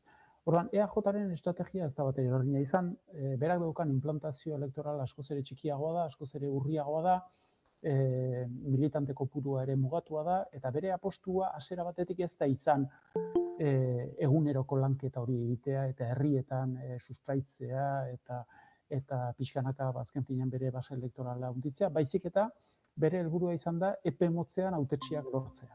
Eta hori lortu ahal izateko, azken finean aliantzak egin ditu, bere garaian zentro eskubiarekin eta gaur egun eskubiarekin, eta horrek ahalbidetzen dio, hautetsi kopuru esanguratsu bat izatea, batez ere konparatzen badugu eta alderatzen badugu hori, berak daukan base elektorala. Nahi badin batzuek geroxiago sakonduko dugu ere hauteskundetan, baina orain esan beharra dugu estatu frantsesean bolo-bolo dela Quentin Deranke ultraeskuindarraren eriotza Lyonen, Frantzia intxumituko diputatu batek gauzatu behar zuen ekitaldi baten testu inguruan hainbat eskuindar talde kontra egiteko mobilizazioak egin zituzten eta tartean ezkertierrak izatzeko talde ultra bat ere ibili zen. Honek borroka izan zuen hainbat gazte ezkertiarrekin eta bertan hiltzen jaso zituen ostikoengatik. Honen eragina zen Ipar Euskal Herriko gaurkotasuna jorratzeko gurekin dugu Pello Dufo, EH Baiko diputatua Asamblea Nazionalean. Eguna hon? Bai, egunon. Laburra azaldu dugu Quentin Deranke ultraeskuindarra nola hiltzen. Pello, honek nolako eragina izan du Asamblea Nazionalean? Nahiko berezia da, zenta edabideetan hainitza aipatu da ultraeskerraren violentzia, baina azken finean sustengu manifestaldiak ere izan dira kantean horren alde, eta horra gertu da ere zer zen eskuin mutur hori eta kantean hori ze mobidakoa zen, ikusi dira mugimendu fascista pila bat, beso altsatzen Hitlerren moduan eta guzi, eta orduan eganen nuke pixka bat orekatzen ari dira, zenta bai, batzuk baliatzen dute kasu hori, erraiteko LFI, frantses ezkertiar alderdiak, loturak duela antifascistekin, eta beraz sustengatu dutela la jeune garde, deitzen den elkarte bat edo mugimendu bat, fascismoaren kontra borrokatzen ari dena, baita karriketan ere bai. Eta beraz, ondorioak izan dira, eta bada mugimendu orokor bat LFiren diabolizatzeko eta ezkerraren diabolizatzeko Parisen. Gaur egun argi da, bai eskuindar alderdien gain, baita ere edabideetan senditzen daulako mugimendu bat, ezkertiarrak pixka bat baztertzeko eta erraiteko hobeda eskuin mutugari bozka emaitea baizik eta ezkerrari, orduan. Hortan gira gaur egun egoera larria eta berezia da bai. Zehazki, Frantzia intxumituko diputatu baten hainbat aholkulari ere atxilotu dituzte, hor, zuk nola ikusten dituzu zure inguruan izaten diren gainontzeko diputatu horiek? Bai, bortitza da horientzat, eta diputatu horren helburua zen norbaiten hiltzea, horiek horretarazi behar da, bilkura bat antolatua zen, beraz, Lyonen, eta intsumitu Europak diputatu batek antolatzen zuen prentsa aurreko bat, eta beraz, bere sustenguak bildu ziren, eta horien kontra borrokatzeko etorri ziren fascistak, eta beraz, gertatu behar zena gertatu eginda, atseman dute toki bat, eta iduriz, fascistek trampa bat sortu zuten, antifascistak hurbilarazteko eta lehen borrokak hasi ziren eta segitu zuten, eta kanten hori isolatua egon zen, lurrera terori da, eta kolpe batzuk hartu zituen lurrean baita ere, eta hori benetan nik pertsonalki salatzen dut, baina gero sutitu egin zen, eta horren eta erdi beranduago bakarrik gertatu zizaion buru barneko arazo bat, kolpeak harturik, batzuk diote sola buruarekin azkar jota gertatu zaiola. Orduan horra zertan garen, gu hemen hori salatzen badugu ere, askoz gutiago dira ezkertiaren eskutik hil direnak, bakarra da uste, edo bi dira orotara eta ez dute nahitara hil, bojokak izan direra bai eta salatzen dira bai, baina ikusi zenbait hilketak izan diren azken urte horietan eskuin muturrak erailik harrigarria da, eta batez ere duela 3 urte eta erdi orain Federico Martin Aramburu Argentinar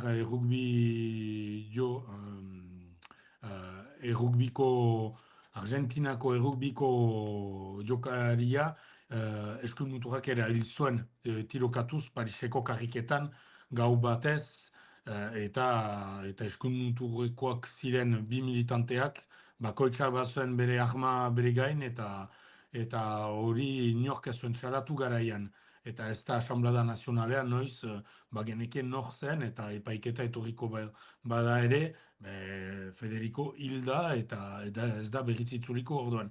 Eta holako kasuak dira ez dute ganen hamarka, baina kasik. Orduan horra, bada desoreka bat berdin informazio horren zabaltzean.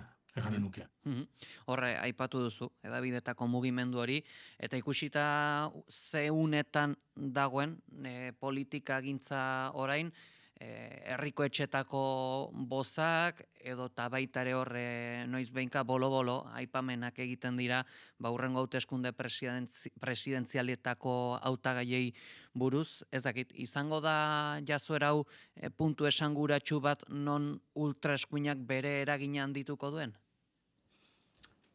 Ez dakit, hortik handituko den edo azkartuko den eskuin mutura.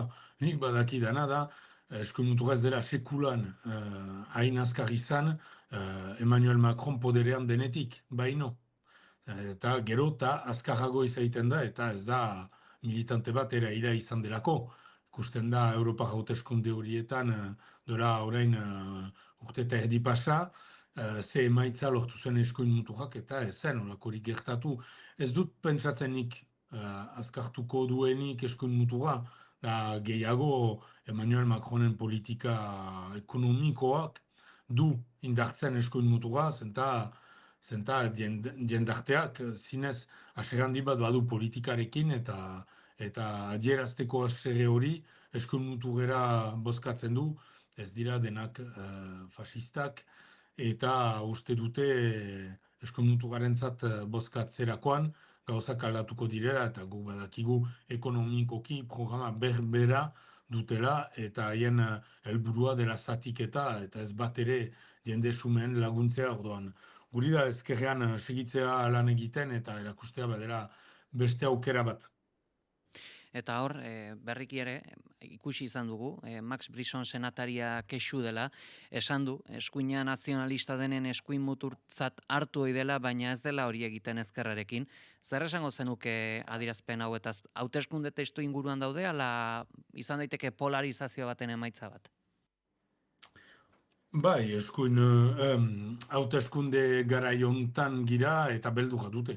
Azken emaitzetan, EH Baiekin sekurako gorakadak bildu ditugu eta nire alde diputatu izaiteko bozkatu arte, orduan horiek mehatxu bat ikusten dute argiki, zenta senatari batentzat herriko etxe gehiegi ezkerra bertzalera pasatzen badira, hainbat boz gutiago bere buruarentzat ondoko hauteskundeetan, zenta hautetxiek dute senatarientzat bozkatzen, orduan hortan du jokatzen bere jokoa berak eta horrek erakusten du beldurra dutera EH Baien gandi, gero beldurra zein. Ez dugu ni hori minik egiten, guari gira saiatzen gira kontsentsuen lotzen, dosierak aintzinarazten eta eguneroko bizia hobetzen jendartearentzat, orduan ez gira arrisku bat, arriskua da bere buruarentzat, zenta emaitzetan beldur handi bat du, eta beraz saiatzen da gure burua zikintzen edo debru bezala ibiltzen, eganez kasura handierosak dira, baina gu hainbat herriko etxe hartu genituen duela 6 urte, eta gure helburua da segitza zabaltzen eta eraikitzen jendartearentzat. Euskal Herrian ere azken aldian aipatzen den kontuetako bat ere bada Espainiar gorteetako hauteskundeak, ala ezkerraren batasuna, proposamen ezberdinak daude, baina ez da batasunaren bueltako ezker hori sortzen edota aipatzen da jada ultraeskuinarekiko izuak ez duela batasuna sortzen. Zu Fronte Popular berriko hautagaia izan zinen, nola ikusten duzu arazo eta afera hau? Bai, uste dut, horren giberean badiela bi arazo. Egiazko mehatxua delarik eskuin mutugarekin, ezkerraren lehentasuna da batasuna eta eskuin mutugaren oztopatzea.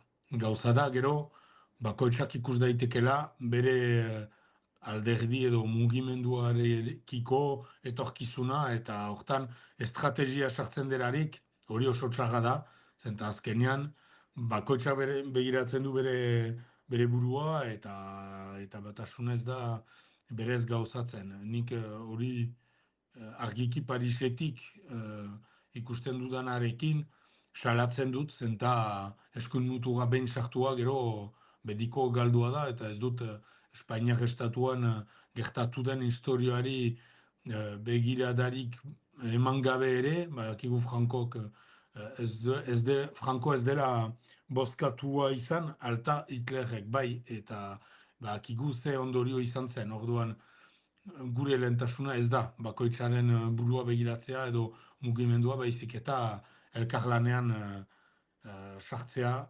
zintzoki eta aukera bat eskaintzea jendarteari denen artean. Eta uste dut hori dela lehentasuna gaur.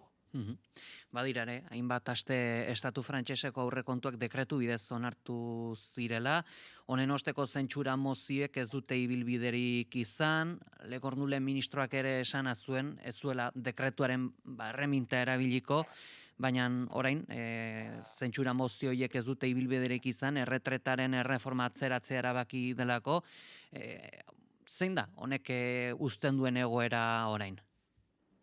Egoera biziki txarra da, nik ez honon hartu, egin den moduarekin bizkia xerre, bai, gu saiatu gira ez da bai da demokratiko batean ibiltzea asanbladan, eta gero eraman zen lan guzia urratua izan zen, eta hori lehen gauza, eta gero bigarrena da justizia fiskalarik ez da izan, zergari begira, jende sumeak hainitz pagatzen badute, ordaintzen badute ere, jende dirudun handienek, ez dute deus edo biziki guti ordaintzen, orduan hor atera da ikerketa bat, 1.300 pertsonak milioi baino gehiago irabazten dutena urtean, Frantzian ez dute impôt sur le revenu, irabazten duzunaren arabera pagatzen den zerga ez dute pagatzen.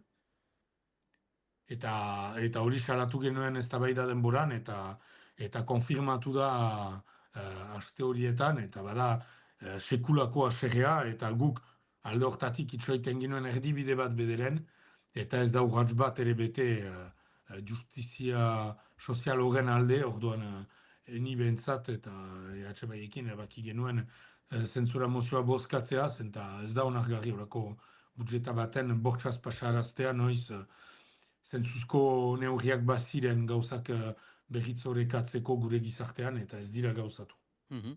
Horre aipatu zenuen tokiko erakunden egoera zailagoa izan daitekeela orain, ez dakit, egon daiteke sor daitezke esarterako elkargoan behar berriak, utxuneak, halako arazoren bat edo Pirinio Atlantikoetako departamentuan arazoren bat edo aurre ikusi daiteke orain?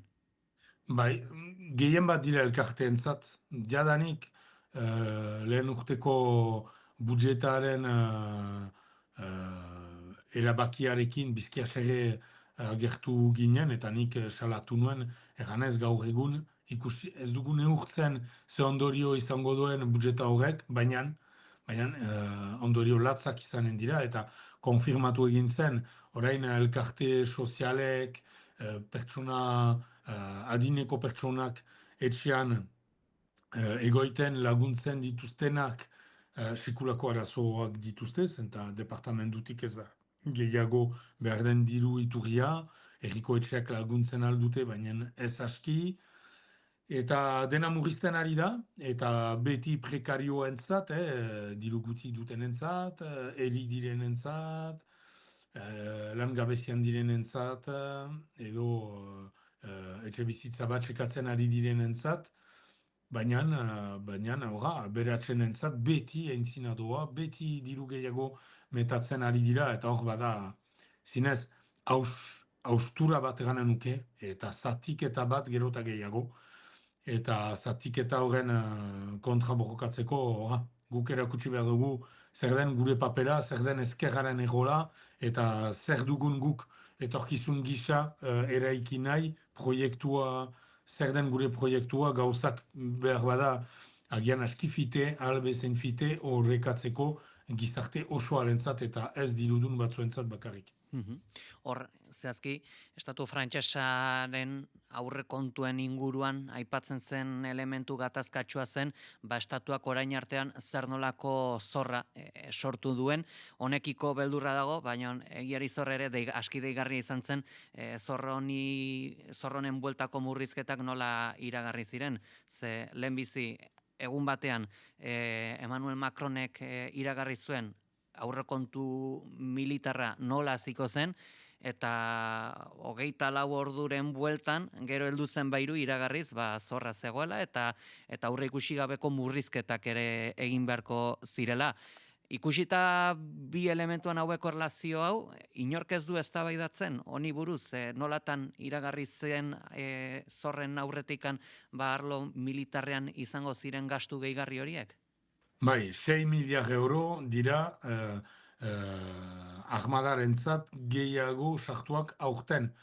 Eta jakinez beste guztia mugiztu dela, eta jende sumen gainean gero eta baldintza gehiago diren kontrola gehiago, eta horiek nekez bizi diren. Orduan, badira bi arazo, bat, hori aipatzen duzuna defentsaren aldeko diru zama ikaragarri hori, bat, baina bi diru iturriak badirera, eta ez ditugula aktibatu aberatzenak babesteko. Eta hori da, arazo nagusia, armadarena gauza bat da, baina armada epifenomeno bat da. Azken urte horietan galdu den diru iturria, 10 miliar euro izan da, zenta dirudunek gero eta gutiago ordaintzen dute, ez dute elkartasunean parte hartzen, eta usten dituzte jende sumeek edo ertainek horiek bai, eunetik egun dute pagatzen, eta hori egia da bai jendartearentzat, baina enpresentzat berdin, enpresa sumeek eunetik egun pagatuko badute ere, enpresa nagusiak eta multinazionalek ez dute ordaintzen zergarik. Eta ordan ez da normala. Eta hor bada zinez behar da gauza egotik aldatu sistema hori zinez jendartarentzat biziki kaltegarria da eta egina da kapitalismo hutsa da eta beti handienentzat antolatua, noiz jende sumeak erakusten diren eta salatzen diren askotan, bakigu jende handienak edo aberatsenek dutela diru gehiago kaptatzen, gehiena eta kasik dena, eta horrekin orain moztu behar dugu. Euskara ere, aipatzea gustatuko litzaidake, ofizialtasuna aldarrikatu izan dute eragile hainbatek, sehaskak ere azterketak euskaraz egitea eskatu dute, Euskal Herrian euskarazek ere berriki epaitegietan izan ostean, deklarazioa bera euskaraz egitea eskatu dute. Nola dago Parisen euskararen ofizialtasunaren aldarria? Ez da intzinatzen, hori argiki, ze frantses konstituzioak dio hizkuntza bakarra Frantzian dela frantsesa. Eta hortik hasita hartu nahi diren neurri guziak legez kanpoa gertzen dira, zenta beste hizkuntza bat sartzen bada dantzan, eta gure kasuan euskara orduan legez kanpoa ateratzen da. Eta beraz, konstituzioa aldarazi beharko genuke, noiz gaur egun gehiengorik ez dugun, eta biziki zaila ikusten dugun. Alta, borroka hortan ez dugu amor emaiten, eta hainbat beste diputatuekin ari gila lanean, salatzeko egoera, bai Ipar Euskal Herrikoa, Iñaki Etxaniz eta Kolet Kapdevialekin eguneroko lana dugu, baina baita Bretaindarrak, Korsikarrak eta Ugarte itxaso aratago diren ugarteetako hautetxeekin ere, horiek ere tokiko hizkuntzak baikituzte, eta ari gira borroka hori eramaiten, bai azterketak euskaraz lortzeko, eta hor bada kuadro bat saiatzen garena eraikitzen, baina aurtengo nahi ditugu aurrera pausu batzuk, eta aratago hizkuntza politikan behar ditugu aurrera pausuak, eta horren aldeko indar joko batean sartu gira, eta saiatzen gira gure boza entzunarazten, hemen Parisen, hemen jokatuko baita. Garrantzitsua da jendartea mobilizatzea karriketan Euskal Herrian, hori bai, baina ez da hortan bakarrik erabakiko, ez du horrek dena eginen, behar da ere kontzientzia piztu hemen Parisen, erakusteko egoera bizkilarrian dira gure hizkuntzak, eta bide beretik segitu zinez hilko direla, eta gure altxor bat da, eta Euskara iparraldean ez da aski empleatua, ez da aski hitz egiten euskaraz, hori badakigu denok, baina beste lujaldeetan, beste hizkuntzak Frantzian, biziki apalago dira, eta egoera larriagoan oraino gure euskara baino, orduan, denen artean aritu behar gira, elkartasunean, erakutsiz, badela lotura bat, eta ikerketa bat izan zen joan den abuztuan, eta ikerketa hortik aterazena zen, tokiko jendartearen 80% pasa, euskararen ofizialtasunaren alde agertzen zera, eta beste lugaldeetan ere, tokiko hizkuntzak sustengatuak zirera, biziki zabalki orduan, horren inguruan, segitu behar dugu eraikitzen, segitu behar ditugu gogoak pizten, hainitzek ez dakite, zertaz ari garen, eta behar dugu pedagogia hainitzekin horren inguruan, baina segitu behar dugu bai arabai, gauzako betzeko ahal bezain fite, gure hizkuntza maitea zaintzeko eta azkartzeko ondoko urteetan. Eta beste esparruetako bat ere bada, Europar Batasuna Mercosur akordia hau pausan jarri izana urrats garrantzitsua zela aldarrikatu zenuen, baina orain horren ostean zeintzuk dira eman beharreko pausoak? Orain horren kontra borrokatu behar da, segitu behar da, agian emaitza baikor bat aterako da eta hainbat hobe.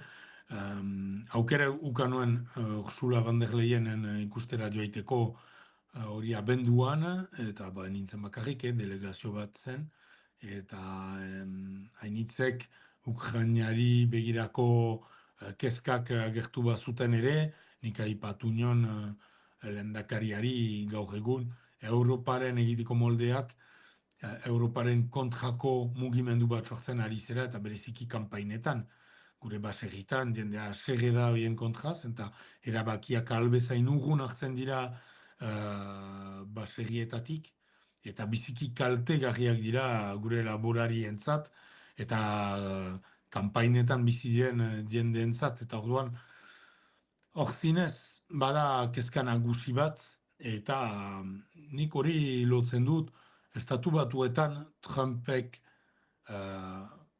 irabazi du, zenta kanpainetan, hainitz poderetik urrunduak ziren jende horiek, eskuin mutugaren alde bozkatu zuten, pentsatu zaukera bat bazera, eta Donald Trumpola bozkatua izan da, eta hor, hemen Frantziak estatuan eganen nuke kanpainetan, azken hauteskundeetan ikusten dela, eskuin mutugaren sekulako gorakada, baina ez da sekuritate arazorik, ez da etorkinen inguluko arazorik, ez da olakorik bate, ez da egin eskuin mutugaren kanpainetako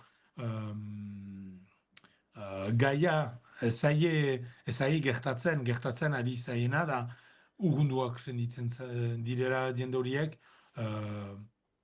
ahantziak eganen nuke, eta horiek horren kontra borrokatzeko eskuin mutura bozkatzen dute. Eta nik hori salatu diot Ursula von der Leyeni, eta egan diot, segitzen bauzuela, Europa urratuko da, zenta Europa kontrako mugimendu azkar bat sortzen ari dira, eta azkartzen ari da, orduan Mercosur hori, baita beste neurri batzuk ere, bertan behera utzi behar dira, eta beste laborantza mundu bat eraiki, bertako produktuekin,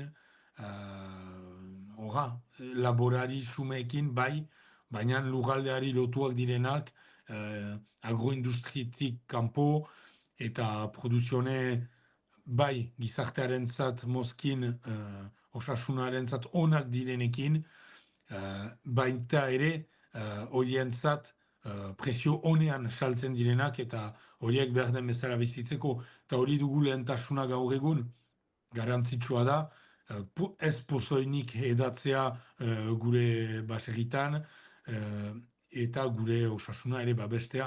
Hora, beste produktibismotik atera beharko litaike gauzako beki izaiteko, laborarientzat eta konsumitzaileentzat, baina Europa beste bide bat, orain arte bederen, erakusten ari da, eta guk ez dugu hartzen, Argentinatik, etorriko litaiken haragi baten saltzea hemen noiz denek diogun, eta badakigun, tokiko mozkinak lehentasunak zan behar direla. Eta testuinguru hori plazaratu ostean, Ursula von der Leyenek zer erantzun zuen?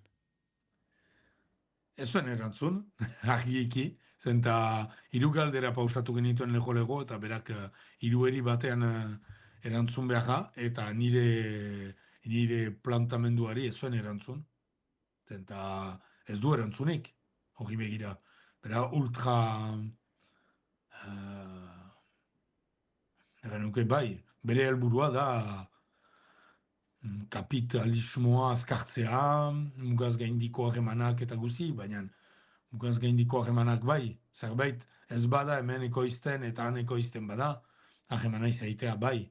Baina hemen ekoizten bada handik etogaraztea merkeago aterako baita jakinez sekulako ondorio latzak zanen direla garaioarekin baita produzione moduarekin inguramenari begira gaur egun jokoz kanpo da ikuspundu hori. Baina horiek segitzen dute bide beretik eta orduan segitu behar dugu. Uste dut gizarteak badela bere papera hortan jokatzeko, eta mugimendu bat sortzen bada Frantziak estatuan, baita Ipar Euskal Herriko etxeetan, erraiten gu Mercosuretik kanpo egonen gira, gure jatetxeetan, eta ez da Ego Amerikako aragirik edo produkturik agertuko, uste dut gizarteak beharko lukela hori erabaki, eta agroindustria hori pixkat bazterrean utziz, ahal bezain bat beste kontsumitzeko modu bat zuen atxemaiteko bidean sartu behar garela denak, zaila da, zenta gaur egun janariaren erostea garesti da, eta errezago eta merkeago ateratzen da erostea janari txak bat,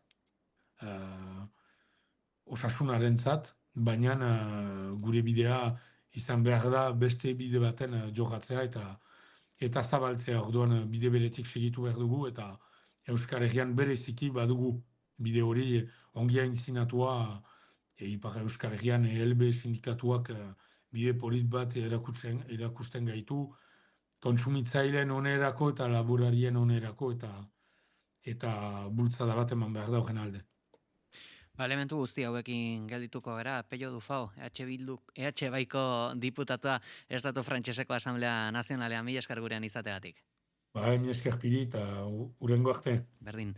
Beno badugu zer esana eta akaso amaieratik astea gustatuko litzaidake, ze ederki asko ulertu ahal izan dugu zer nolako lotura dagoen ultraeskuina, lehen sektorea, Mercosur akordioa, horre aipatzen zuen, Dufok, antziak sentitzeko arriskua dutela askok, eta ez dakit, nahiko nuke, ezagutu zer nolako iritzia duzuen antziak sentitzearen arrisku horretaz, Miguel? Bai, argi dago ultraeskuinak, nolabait jokaleku jakin baten gainean jokatzen duela, ez? Eta hor badaude zenbait sentipen, kaso zeharlerrokoak direnak, eta, politika neoliberal ezberdinekin zerikusia dutenak, ez? Mercosurren inguruan badakide hor eztabaida badagola, ni hor pixka bat galdu egiten naiz, baina usteet, barkatu, Pello Dufok zenbait gako eman dituela, ez? Zerga politika aipatzen zuen, nola gutxiengo privilegiatu batek ez duen zergarik ordaintzen, nola ari diren pixkanaka politika sozialak murrizten, nola esate baterako pentsioen bueltan egon den kalapita, eta hor aipatu ditu zenbait elementu, ez? Zatiketa, haserrea, eta usteet, testu inguru hortan ulertu behar dela, ondoren hori, ez? Nolabait artikulatzen duela ultraeskuinak, baina haserre hori nolabait kapitalizatzen duela ez gouruntz begira, hau da ez gehiengoaren kontura aberasten ari den gutxiengo privilegiatu batei aurre egiteko, baizik eta azken aurrekoaren kontra jartzeko, ez.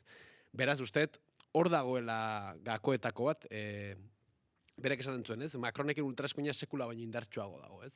Eta horrek neurri batean frogatzen du, eta hor usteet bi arrazoi eman dituela nahiko indartsuak direnak, ez? Alde batetik politika neoliberal horietan sakondu duelako, eta hor ditugu, aipatu ditugun politika horiek denak, baina baita ere bermilitarizazioan horren aldeko apustua, migrazio politikak eta beste, eta horren aurrean usteet hor dagoela Estatu frantsesaren ataka, ez? Hola titular bat emate aldera, ez? Ikusten dugu 3 bloke nahiko nabarmen bereizi zirela legislatiboetan, hauteskunde legislatiboetan, eta hor, Macronek usteet etengabe, orain, ez, aspaldi honetan aipatzen du, ez, ultraezkerraren violentzia, Max Berrisonek orain dela gutxi ikusten genuen nola aipatzen zuen Ipar Euskal Herriari dagokionez ezker muturreko mugimendu nazionalista ustez arriskutsu bat, hau da, nolabait planteatu nahi duena da, hemen badaude 2 mutur, eta horren aurrean nolabait, beraiek zentroko aukera izango liratek, ez? Hori, erretolika hori entzuten dugu beste, Hego Euskal Herrian ere, era batera edo beste era batzutan entzuten dugu, ez? Eta usteet, hain zuen ere, honek, berak Pello Dufok marraztu duen argazki horrek erakusten duela, kaso ultraezker, violento, arriskutsu, deritzon horretan horre egon daitekela. Hortik bideratu daitezken politiketan, hau da, bertatik eta bertara egin daitezken politiketan, justizia sozial, klimatiko, linguistikoan sakonduz, kaso horre egon daitekela, ez soilik ultraeskuinari, baldintzak eskaintzen dizkion haserre horri erantzuteko, baizik eta jendearen, bizi baldintzak hobetzeko eta bestelako politikak egiteko, eta kasuan, Estado frantsesean, errepublikak bizi duen krisi egiturazko horri, erantzun sendo bat emateko. Gainontzan ikusten degulako bidegurutze batean daudela, kasuntan Estado frantsesaz ari naiz, ez? Beraz, uste hor dagoela ataka, eta hor uste, balen eguzkik aipatzen zuen bezala, EH baik eta orokorrean ezkerreko abertzaletasunak Ipar Euskal Herrian, pixkanaka jakin duela, ez? Peio du Foka aipatzen zuen beste aukera hori, pixkanaka maigaineratzen, ez? Bai kuantitatiboki aliantzak josiz, eta nabarmentzeko da jada 15 udalerritan gobernatzen dutela, eta orain ere, zenbait aliantza josi dituzte, baina baita ere kualitatiboki, pixkanaka, ordura arte, ustez, sektore jakin baten aldarriak zirenak, zehar lerroko bilakatuz, ez. Uste hor dagoela ataka, eta hor bide bat, bertatik bertara, bide bat urratu daitekela. Eta guzkizuk zer diozu? Kontuan izan behar da, frantses estatuari dagokionez, eskuin-muturrak oso ibilbide luzea daukala. Lehendabiziko emaitza esanguratsuak lortzen hasten da 1983an. Testuinguru importantea da, zeren 2 urte lehenago ezkerra iritsi zen gobernura, François Mitterrandek presidenzialak irabazi ostean, eta gero legislatibotan gehiengo osoa izan zuten, eta lehendabiziko 2 urteetan ezkerreko politikak martxan jarri zituzten. Kontua da, 1983tik landa, austeridade politikak, rigorearen politikak martxan jarri zituztela, eta hortik landa, ezkerreko alderdiek klase popularren babesa galtzen hasi ziren. Eta hauteslego hori, geroz eta gehiago, norabidetu da eskuin muturrea. Gaur egun, langileriaren lehendabiziko opzio elektorala eskuin muturra da, frantses estatuari dagokion. Hori egia da langile, obreroen kasuan, baina baita ere enplegatuen kasuan ere. Eta orduan, lehendabiziko urteetan ikusi da eskuin muturrak emaitza hoberenak lortzen zituela hauteskunde presidenzialetan eta europearretan. Talde zailtasunak gehiago zituen hauteskunde municipaletan, departamentaletan, regionaletan eta legislatiboetan, ez? Baina kontua da, denboraren poderioz lortu dute beren ideiak edatzea, eta horrek ahalbidetu die, hazkunde elektoral bat ezagutzearen. Horrek eragin du bere hauteslegoa diversifikatu dela ezaugarri soziodemografikoei dagokionez, adibidez, gerozta emakume gehiago bozkatzen du eskuin muturraren alde, klase ertaina gerozta gehiago bozkatzen dute, jubilatuen artean ere geroz eta audientzia handiagoa dauka, baina hori ikusten da ere geografikoki. Lehen batez ere, eskuin muturrak emaitza onak lortzen zituen ipar ekialdeko zonalde horretan. Iparraldetik hegoalderaino, lehen oso industrializatuak izan ziren zonaldeak izan ziren, desindustrializazio prozesuaren ondorioz ezkenean langile asko aurkitu ziren langabe, oso zonalde deprimituak izan ziren, eta horren ondorioz utzi zioten ezkerrari bozkatzeari eta hasi ziren eskuin muturrari bozkatzeari. Gaur egun ikusten dugu eskuin muturra frantses estatu guztian hazten ari dela. Eta ikusten ari gara, azken urteetan, herri txikietan, ertainetan, landa eremuetan hazten ari dela. Hori ikusten da, baita Ipar Euskal Herria dagokionez, ikusi dugun azken hauteskundeetan, bai presidenzialetan eta legegiletan, barnekaldean, Baxen Nafarroan eta Siberoan, eskuin muturrak emaitza esanguratsuak lortu dituela, eta kasu batzuetan, lehen opzio elektorala iristera iritsi da, hauteskunde determinatu batzuetan. Eta hor dira, bi ikerketa eginak izan direnak, frantses estatuan ulertzeko eskuin muturraren aldeko botoa, eta lotuta dago lehen peli esan duzun horri. Bata da, aztertu dute ze korrelazio dagoen, trenbideak eta transporte publikoaren hurbiltasuna eta boto frontistaren artean. Eta ikusi dute, garraio publikoa gerozta urrutiagoa izan, tren estazioa gerozta urrutiagoa izan bizilekutik, eta orduan eta joera handiagoa dago eskuin muturraren alde bozkatzeko. Eta duela pare bat hilabete, beste ikerketa bat egina izan da, ikusteko komertzio lokalak ze importantzia daukan. Zeren komertzio lokalak ez dira bakarrik zerbitzuak eskaintzen dituzten tokiak, baizik eta soziabilitaterako eta elkar ezagutzeko eta elkarrekin hitz egiteko aukerak ere badira. Eta erakusten duena da, epe ertainean komertzio lokalak, tabernak, jatetxeak, dendak ixten direlarik herrietan, horrek fagoretu egiten du eskuin muturraren hazkundea. Eta horren atzean ideia da, azken finean, sektore batzuek, populazio batzuek, pixkat abandonatuak sentitzen direla, ikusten dutela zerbitzu publikoak pixkanaka desagertzen ari direla, komertzio lokala desagertzen ari direla, une berean inoiz baino inpostu gehiago ordaindu behar dituzela, baina horren trukean oso zerbitzu gutxi jasotzen dutela, eta horrez gain ere soziabilitate guneak desagertzen ari direla. Eta isolamentuak, sozialitateko aukera ez izanak, oportunitate profesional gutxi izanak, zerbitzu gutxi jaso izanak favoretu egiten du eskumunturraren hazkundea, bereziki herri txiki eta ertainetan. Eta eguzki, zer gertatzen da Mas Brisonekin, esaten zuen Pello Dufok, arriskua ikusten duela bere postuarekiko? Uste dut, Max Brisonek bi deklarazio mota egin ditu. Bata alda elkartearen kontra, etxe bizitzaren problematikaren inguruan, eta bestea da EHBIren kontra. Argi dagoena da, testuinguru elektoralak bere biziko garrantzia izan duela, zeren 3 hauteskunde dira kontuan hartu beharrekoa. Batetik dago hauteskunde municipalak, hemendik gutxira izango direnak, eta Max Brison bera Miarritzeko hautetxea izan da luzaroan, eta argi dagoena da, Aroztegi, Republikan alderdiko hautagaia berriz ere aurkezten da, eta hor lehia importantea izango da, eta orduan edozein boz eskuratzeko aukera importantea da, eta bereziki etxebizitzaren problematikaren inguruan posizionatuz eta bere diskurtsoa gogortuz. Bigarrena da, Max Brison bera senataria da.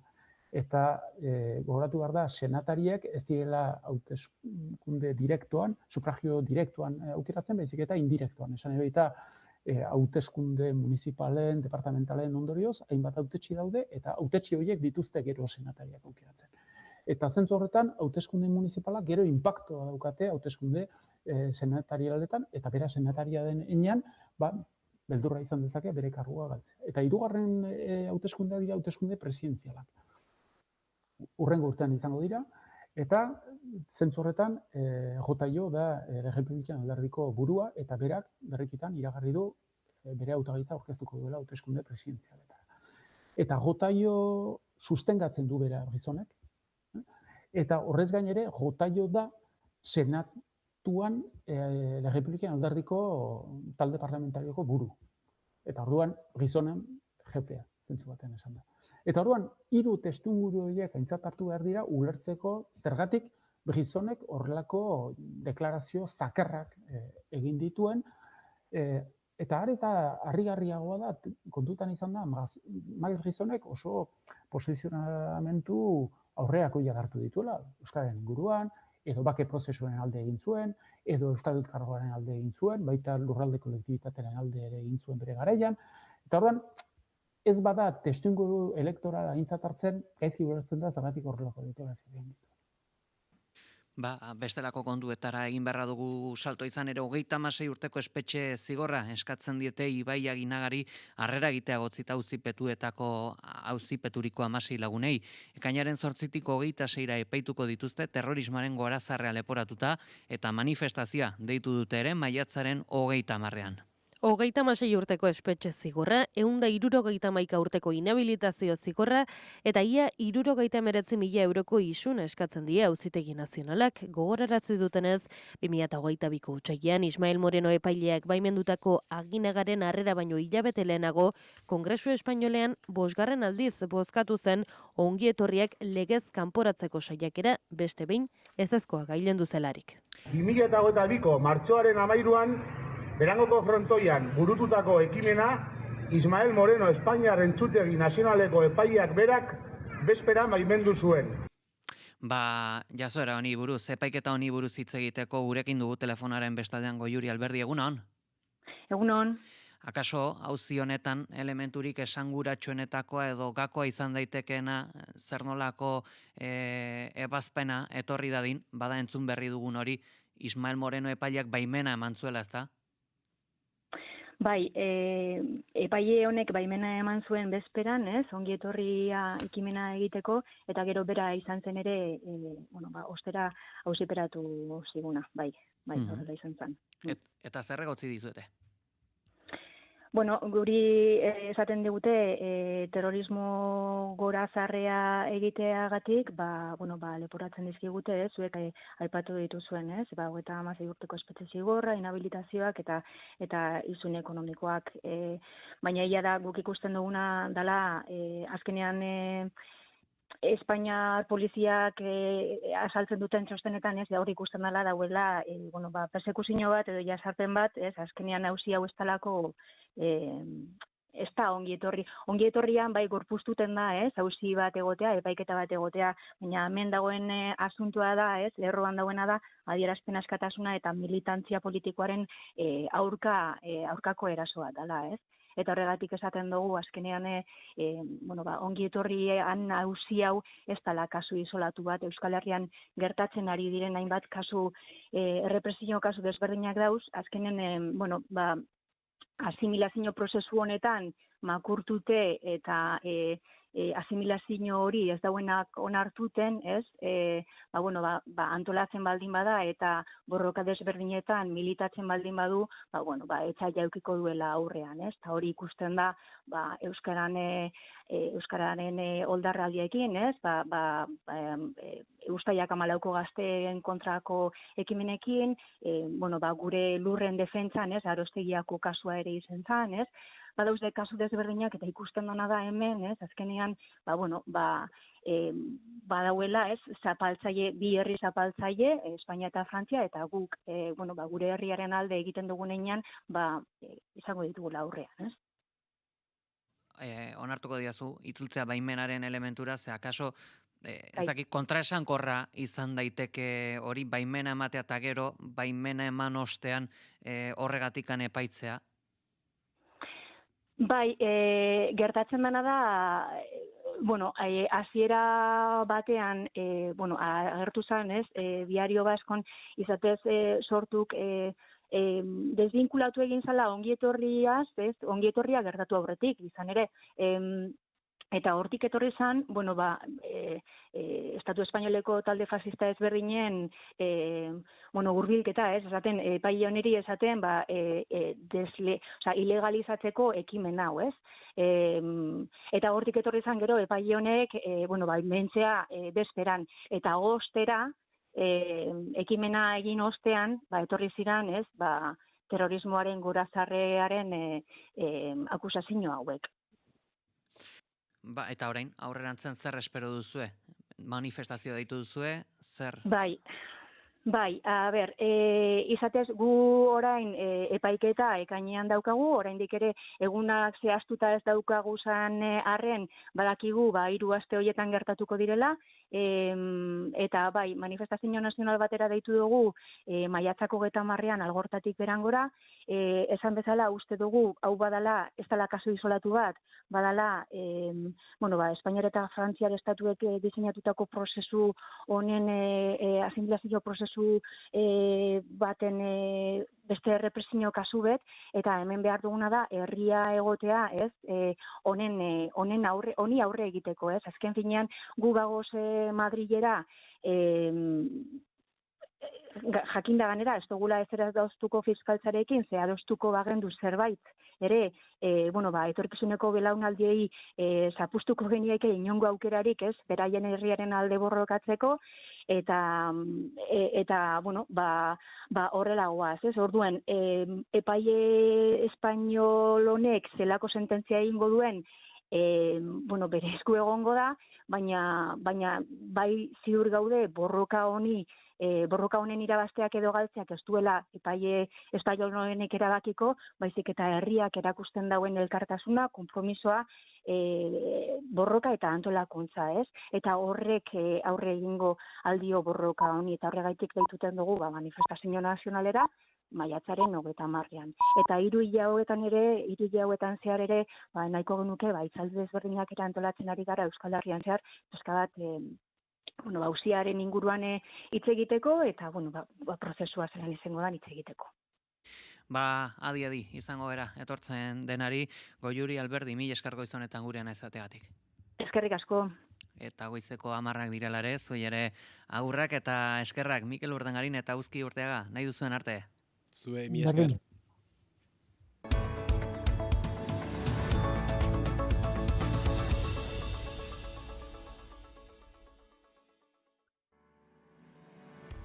Goizeko 10 dira, Bilboko San Adrian auzoan pertsona baten etxegabetzea aurreikusia zeuen goizonetarako, azet, etxe bizitza sindikatuako hartarazi duenez, ertzaintzak, etxe honen, ate inguruak hartuak ditu une honetan. Itxaso Leon, egunon?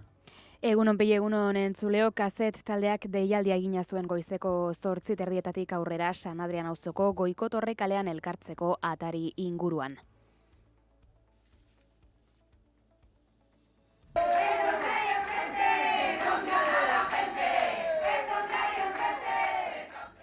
Sare sozialetan berriki iragarri dutenez, segizio judiziala heldu da bertara, baina uko egin dio sindikatuarekin hitz egiteari. Elkarrizketaren aukera baztertuta, gaineratu dute kaletik jarraituko dutela euren eskaerak entzunarazten, etxegabetzea gelditzea eta Oskarren egoerari aterabidea bilatzea.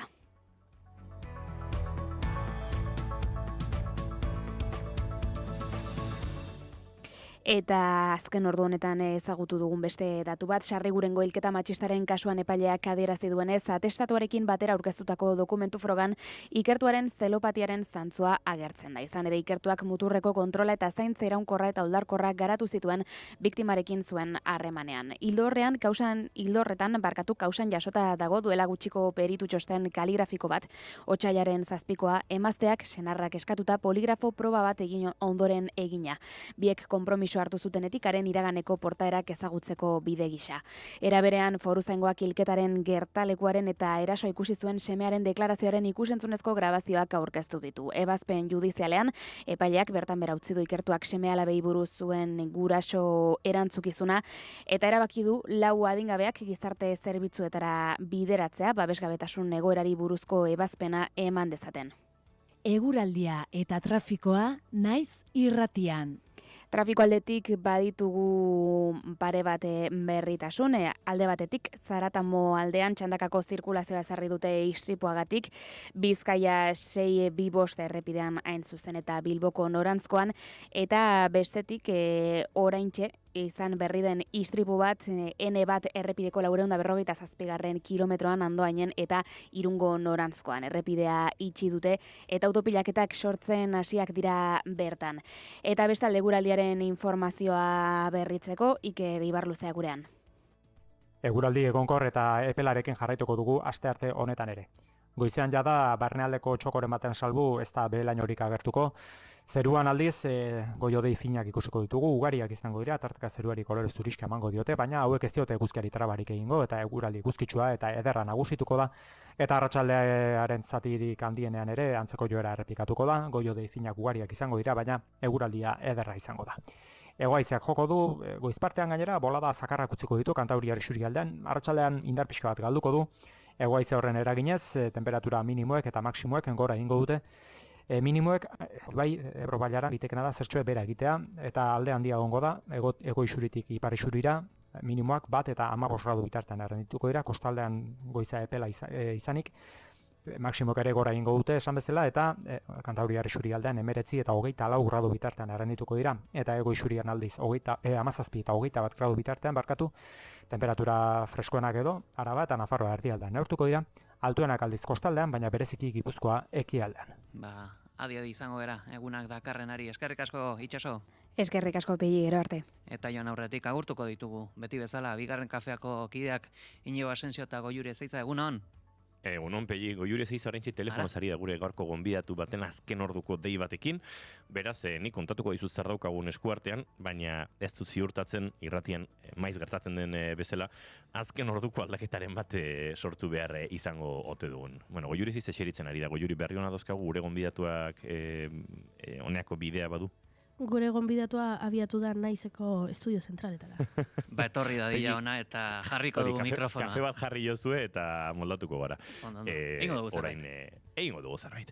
Guk saioa prest daukagu bai eta gaur hainbat gai izango ditugu izpide, tartean Eneko Iturbe Otamendik hainbat berri bitxi ekarreko dizkigu, eta egia esan ondo pasatzen dugu guri xelebrekeri hauek gustatzen zaizkigu.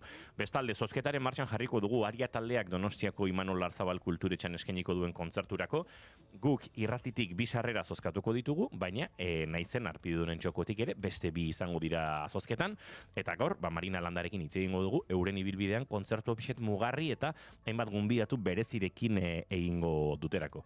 Oinarri egitasmoko Naiara Martin, hor David, ara eta ona, baina uste dugu iritsiko dela gurera edo zuenera, nolabait gure estudiotara helduko da nomaitetik, eta gaztetxoen euskarazko aisialdia sustatzeko egitasmoaren inguruan ariko zaizkigu, eta abuztuaren 12an, Pelle Adi honekin eguzki eklusia ikusteko aukera izango da Euskal Herrian, eta horren inguruan argibide gehiago emango dizkigun Naiara Barrado Izagirrek, Euskal Herriko Unibertsitateko doktore denak, beraz, hau guzti horrengo 2 orduetarako. Girotzen hasi beharko gera horretarako ere bai. Eskerrik asko. Eskerrik asko zuri. Eta gure partetik besterik ez, esan beharrekoak esan da, joateko tenore aldu zaigu. Ondo segi, aio. Naiz irratia.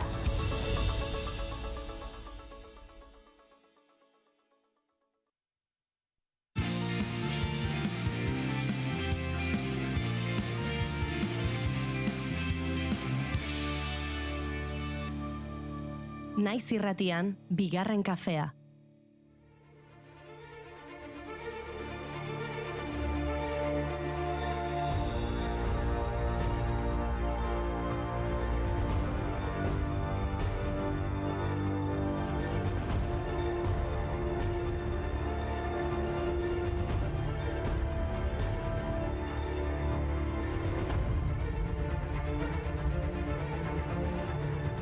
Egunon guztioi eta ongi etorri bigarren kafera. Ez dugu giro alaienean hasi astea.